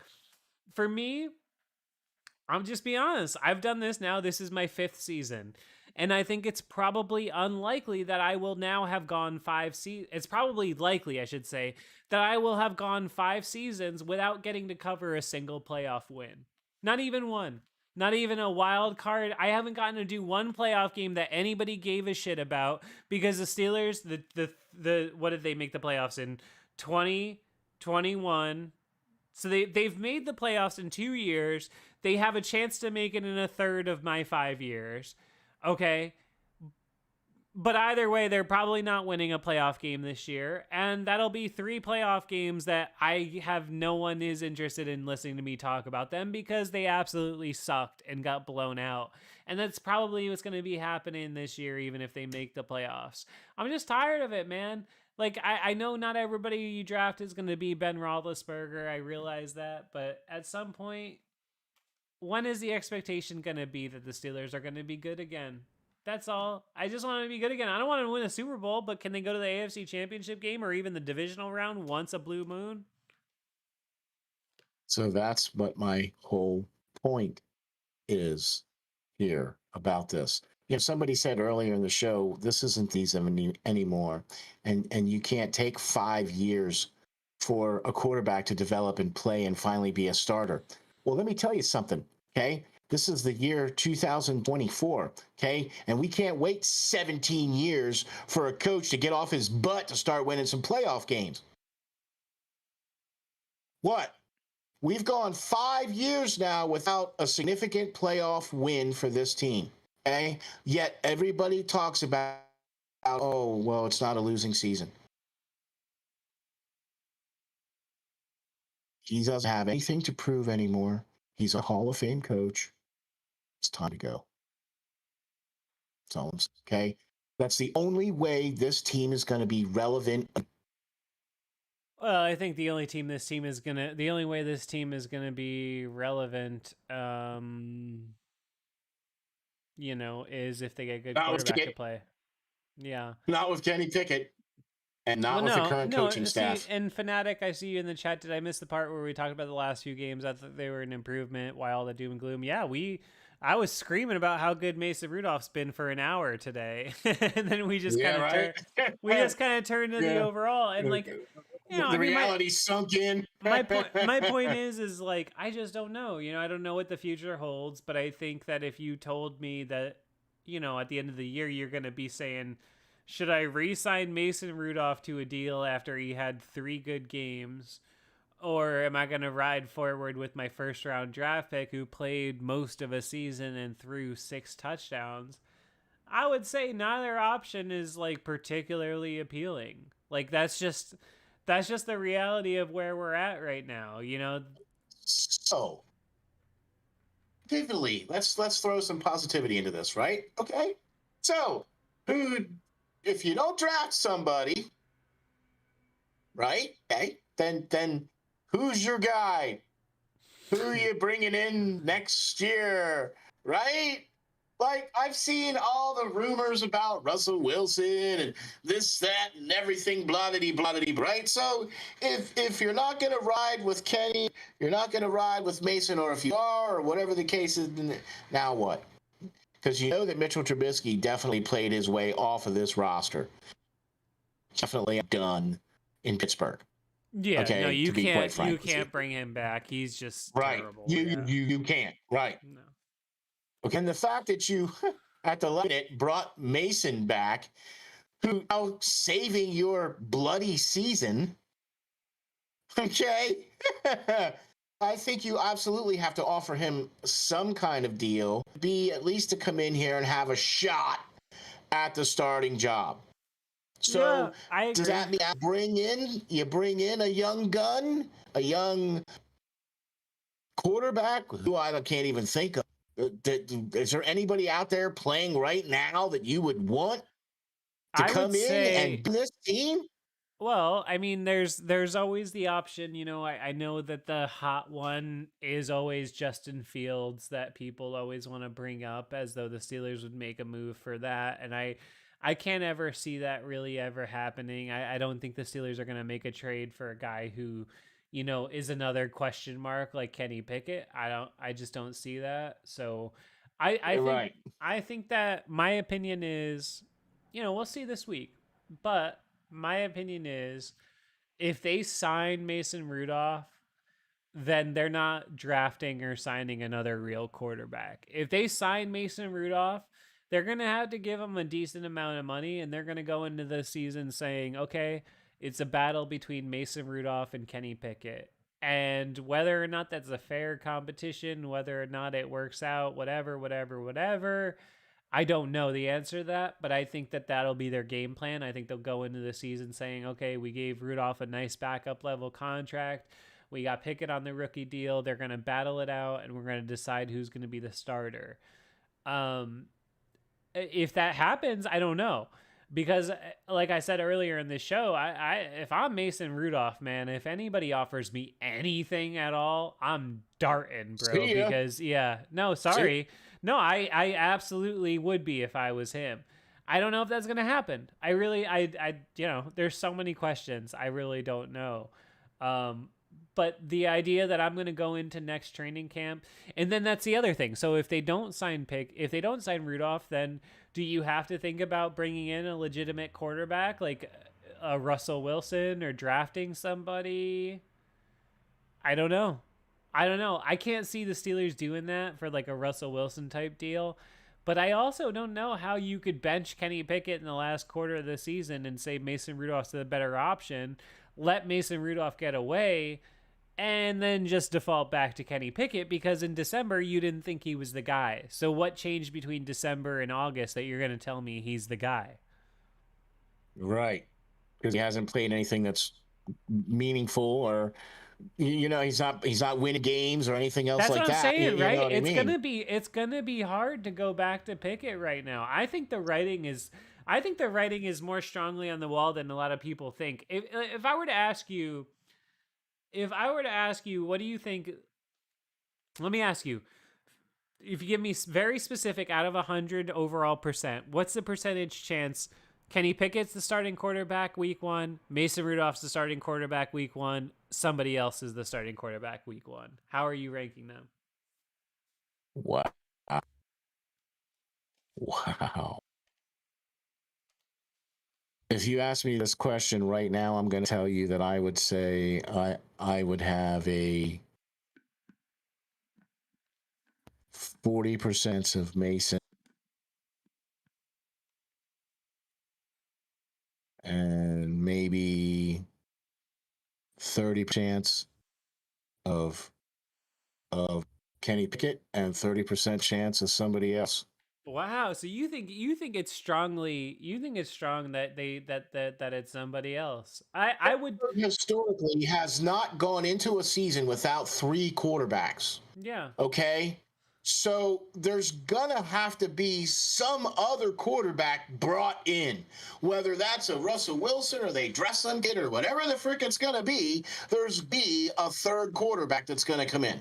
Oh yeah, no, I agree with that, but I don't think it's likely that a third quarterback would start over either Pickett or Rudolph. I would say my assessment, but I like But your who it is? yeah, no, I like your assessment. I think it's bold. I think I would put it at 50-40-10. I would say I think it's Okay. 50. I would say 50% Pickett, 40% Rudolph, 10% somebody else. That's how I would rank it right now.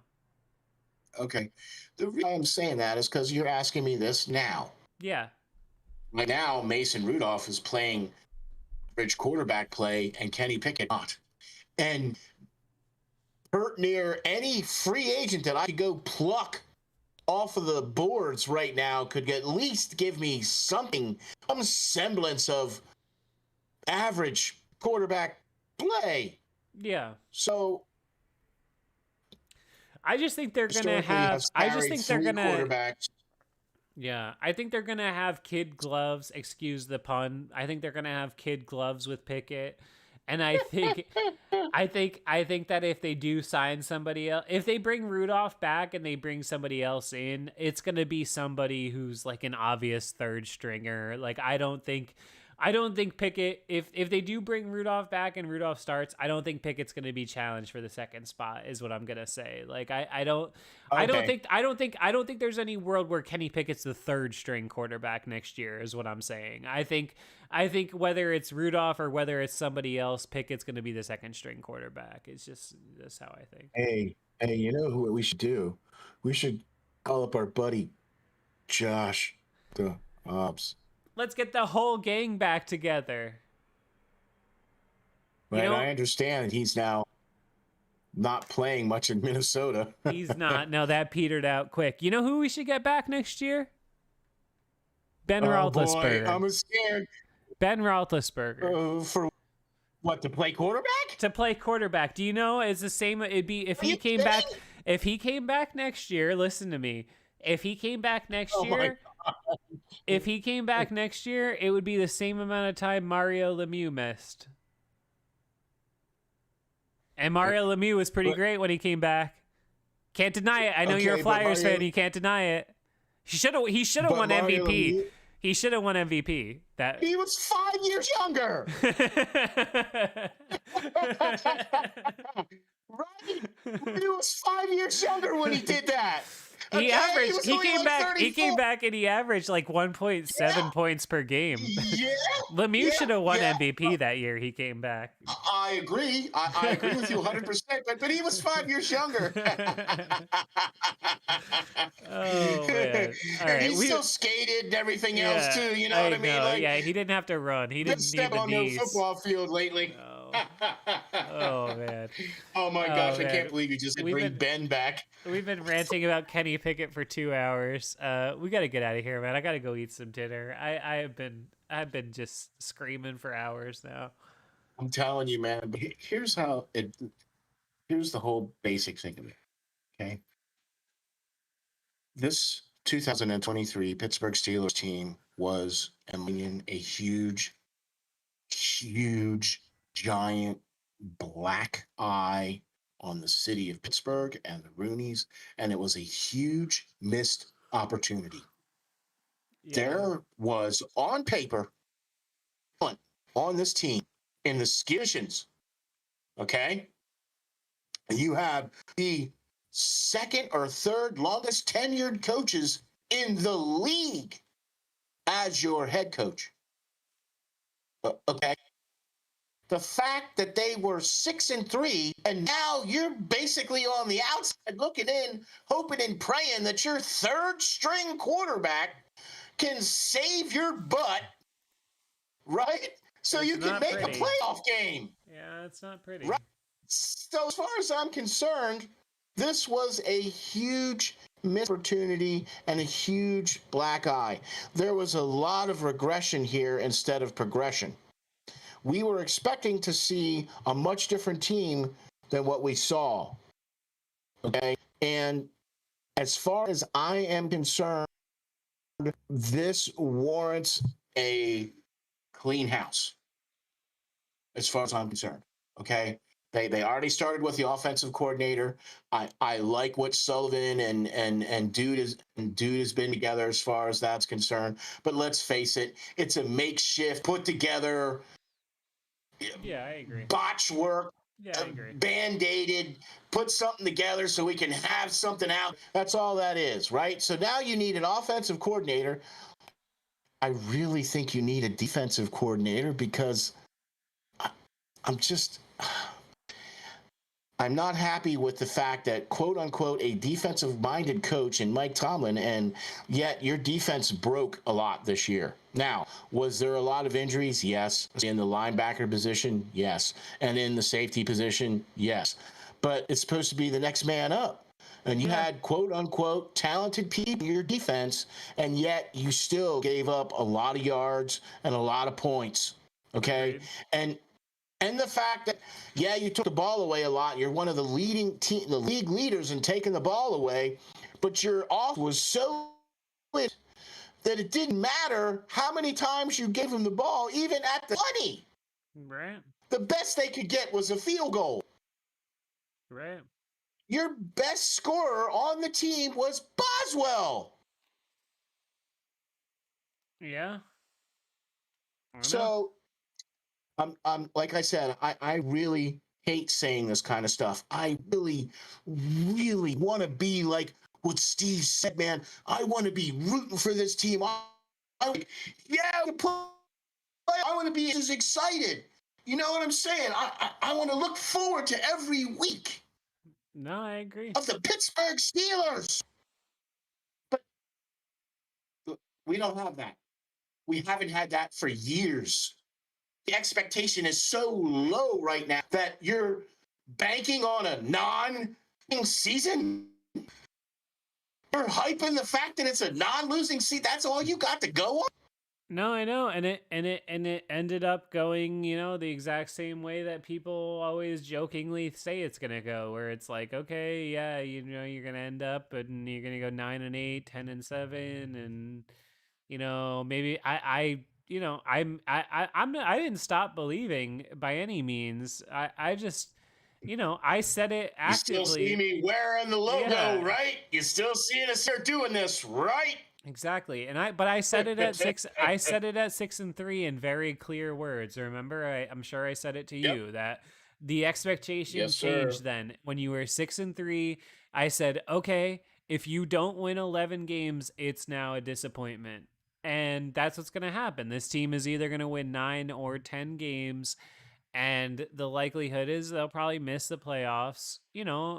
Maybe they will, maybe they won't, but even if they go, the likelihood of them winning a playoff game is not likely. And I can't be on it. I can't be real and be honest with you guys and not say that that's disappointing to me. I thought that I thought that in August I thought I was gonna be sitting here in January saying, man, like Kenny Pickett's the next franchise quarterback, or this thing or that thing, and they might still happen, but the reality is now I'm gonna sit here for the next 7 months having absolutely no idea what to expect out of the 2024 Pittsburgh Steelers, and that's the same spot I've been in now for years, and it's getting exhausting. I'm tired of the same old, same old. um, yeah, and no, I hear what you're saying, man. Did they when they won in 2005? Did you expect it? No, I get that. No, none of us expected them to win the Super Bowl in 2005. But the difference is, you had players in Troy Polamalu and Ben Roethlisberger, where you said that could happen. There's a world where that could happen, and I'm just being real with you. There's no world in which Kenny Pickett goes on a run to win the Super Bowl. It's just not gonna happen. It's just not. It's just not gonna happen. Like, maybe if he shows a lot of improvement next year or the year after, yeah, you could say that might happen. But Ben Roethlisberger was just different from day Yeah. one. From day one, you All day knew it long. was All different, day and he long. just had a different All day long. opportunity. And it's just, until we have that kind of a player at that position again, you're never gonna feel that way. And it's just the When reality you of have a it. player, You had a chance when you have a every single year for 18 years with Roethlisberger. It's just a fact. exactly. You knew it from start one. Or Exactly. day one, when he came in for the injury and then proceeded to rattle off 13 wins. Exactly. So, rookie quarterback. Huh. No, it's exactly, and it's Okay. the same. I mean, it's the same. It's been repeated. People act like it's such a rarity, but like, to again say this year, like C.J. Stroud, the Texans are gonna have a chance in every game for the next 10 years because they have C.J. As Stroud. long as he's playing, yeah. Now, let's say some good things about this year. I think to really, really, really point to has been the play of the electric ball. and, and the notch. Because for the first time since Franco Harris and Rocky Blyer tandem in 2023. Yeah. So, and not go along with that, but I would say that in spite of the losses, okay, even though Trubisky was quarterback, there was still a lot of time for him to throw the ball. and there was a lot of holes for Najee and Jalen Warren to do in the last half of this season. When they made the move, Broderick Jones as the full-time starter, this offensive line automatically got better. No doubt about that. Yeah. The offensive line and the run game, I think for me has been, an obvious strength of, last year and this year. I think in terms of improving and getting better, and they are building through the trenches, so I'll give them credit there. I think that would be my overall point, is that like the problem is not the roster construction. I think this roster is plenty good enough to win. That's my problem. My problem is that they don't have the play at the most important position to win. And that's what the issue is. You could Yeah. have we watched Peyton Manning do it for 20 years in Indianapolis. You don't need to have a great defense to win. You need to have a great quarterback to win. It helps if you have a great quarterback and a great defense, a la the 2005 Pittsburgh Steelers, as you say in the chat. Yes, it helps when you have a really good defense, but the reality is until you have a quarterback, you don't have anything. And that's, look at what the Titans were doing a couple years ago when they were like just ground and pound with Derrick Henry, and they had such a great old school. Tannehill was lighting it up. Yeah, and they had a great old school version of that. But you also knew that once Ryan Tannehill got to the divisional round or the AFC Championship game against Patrick Mahomes, that he probably wasn't going to outduel him. It's just probably not likely. And I think that's what the Steelers have right now, is like you can keep building all those things, but man, what they do at that quarterback position this offseason, and this is what I'll leave you guys with as we round this corner here, what they do at that quarterback position is it's going to set the tone for the entire organization for the next year and the next couple of years. And I don't know what they're going to do, to be honest with you, because to me, it's already... I think it already has been set. Yeah, I think it's different. It's different than it was 3 months ago, because 3 months ago, there's no way in hell Mike Tomlin was starting Mason Rudolph in a must-win game over Kenny Pickett, let alone 3 times in a row. With you saying is that the fact that we're at this point. Yeah. Do you know what I mean? That we're having this conversation. Do you know what I mean? That's why I'm worried. That's why I have the reservations that I do. I'm with you. Oh man! But I do want to say this. I really, really, really think that this is going to be a fun ride, no matter what happens, and I'm still all for it. I'm still going to be there rooting for the team. I'm still going to be swirling my towel, and I'm still going to be yelling at the refs when they don't make a call, and I'm still going to watch the game 3 times over just so I can see the things that I need to see, so I can make the analysis that I can need to make. And if they win, great. If they make the playoffs, hey, we'll be back next week. Exactly. Right. Maybe I should get tickets and drive down to Baltimore this weekend. What do you think? You want to meet me?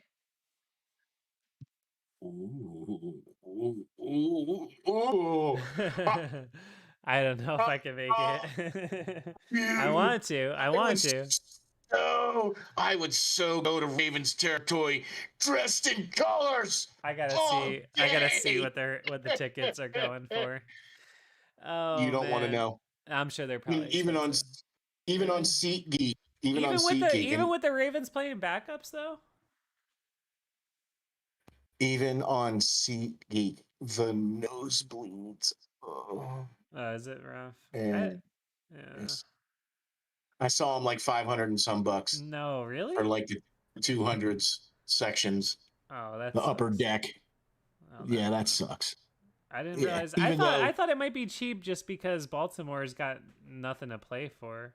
Well, no, because this game actually has a lot of connotations, especially for the Steelers. And even though Lamar Jackson isn't, they're still going to try to win. No, what are you talking about? What are you talking about? You could get in for $25 right now. I'm looking. What? Yeah, no, $25. The Ravens got nothing to play for. There's a million tickets under like $50. Okay. I don't know. All right. I looked on SeatGeek and I saw $500 for the 200 session. Nah, dude, I'm looking at Vivid Seats right now. Like I'm scrolling Okay, like well, page after that's page. the I'm still vivid in. I'm seat. still not even at $100 yet. There's a shitload of tickets. All right. All right. Well, I'll do my ticket shopping off air. Maybe I'll think about it. But all right, Steel Flyers, we But gotta if get it's out of gonna here. be that cheap, if We, it's gonna be that cheap, yeah, we gotta get out of here. We've been rambling for 2 hours. What do you want to let the folks know before we get out of here? first of all, hope everybody has a great and wonderful and happy New Year. May it be as good as you all hope and pray it is. May it be blessed. And I would also like to say, please hop on over to the steelflyers.com website. Check out all the great stuff we're doing over there, from Prospect Watch to Hockey Writers Inc., Steel Flyers podcast, and then, of course, this great show here, too. All the great writing that's over there that we do. We offer up articles and all kinds of stuff over at the Steel Flyers site. So please, by all means, check it out, join up. Hit the subs button. We're on the Facebook sites. I'm all over Twitter. Definitely here on YouTube for sure. Hit me up on the Steel Flyers All Sports Network. Go to steelflyers.com. Check everything out. Um, Steve, thank you for affording me this opportunity to be part of something very special.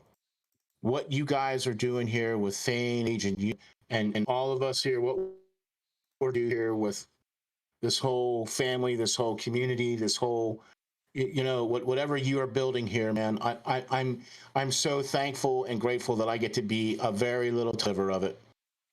Do you know what I mean? So thank you very much for affording me this opportunity to rant and scream my little head off too about the so love. And I'm gonna leave y'all with one more thing. Patreon.com/5SMU. It's 48 frickin' measly dollars for the year. It's literally less than one video game. You play $60 for a video game. All right, you play it for a week. Sometimes 80. Yeah, I know. All right. So go hop over there, patreon.com. Appreciate the kind words, Steel Flyers. Yeah.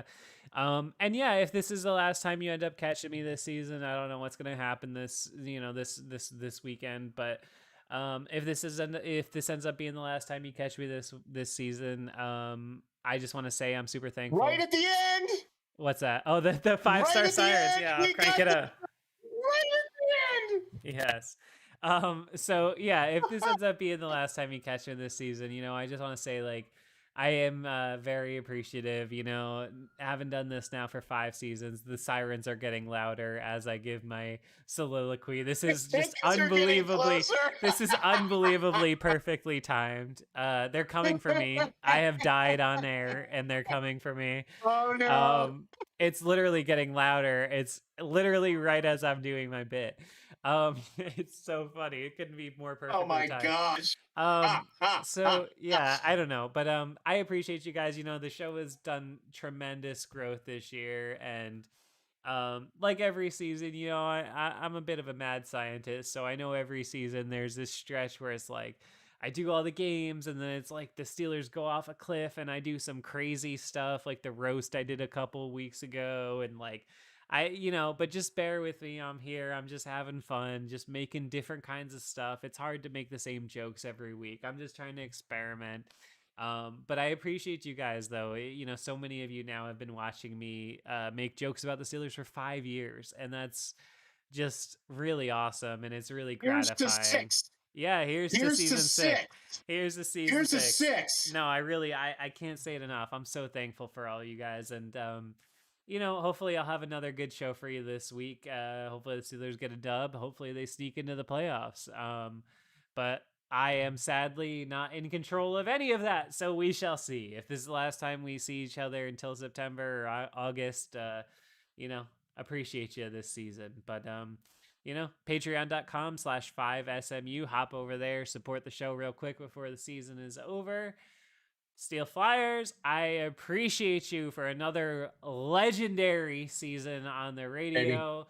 Hopefully we get to squeeze in another one of these next week if we got a playoff game coming up. But either way, it's been awesome, and I look forward to continuing our partnership indefinitely into the future. And Got it. ladies and gentlemen, I will catch you down the road on the next edition of 5 Star Radio.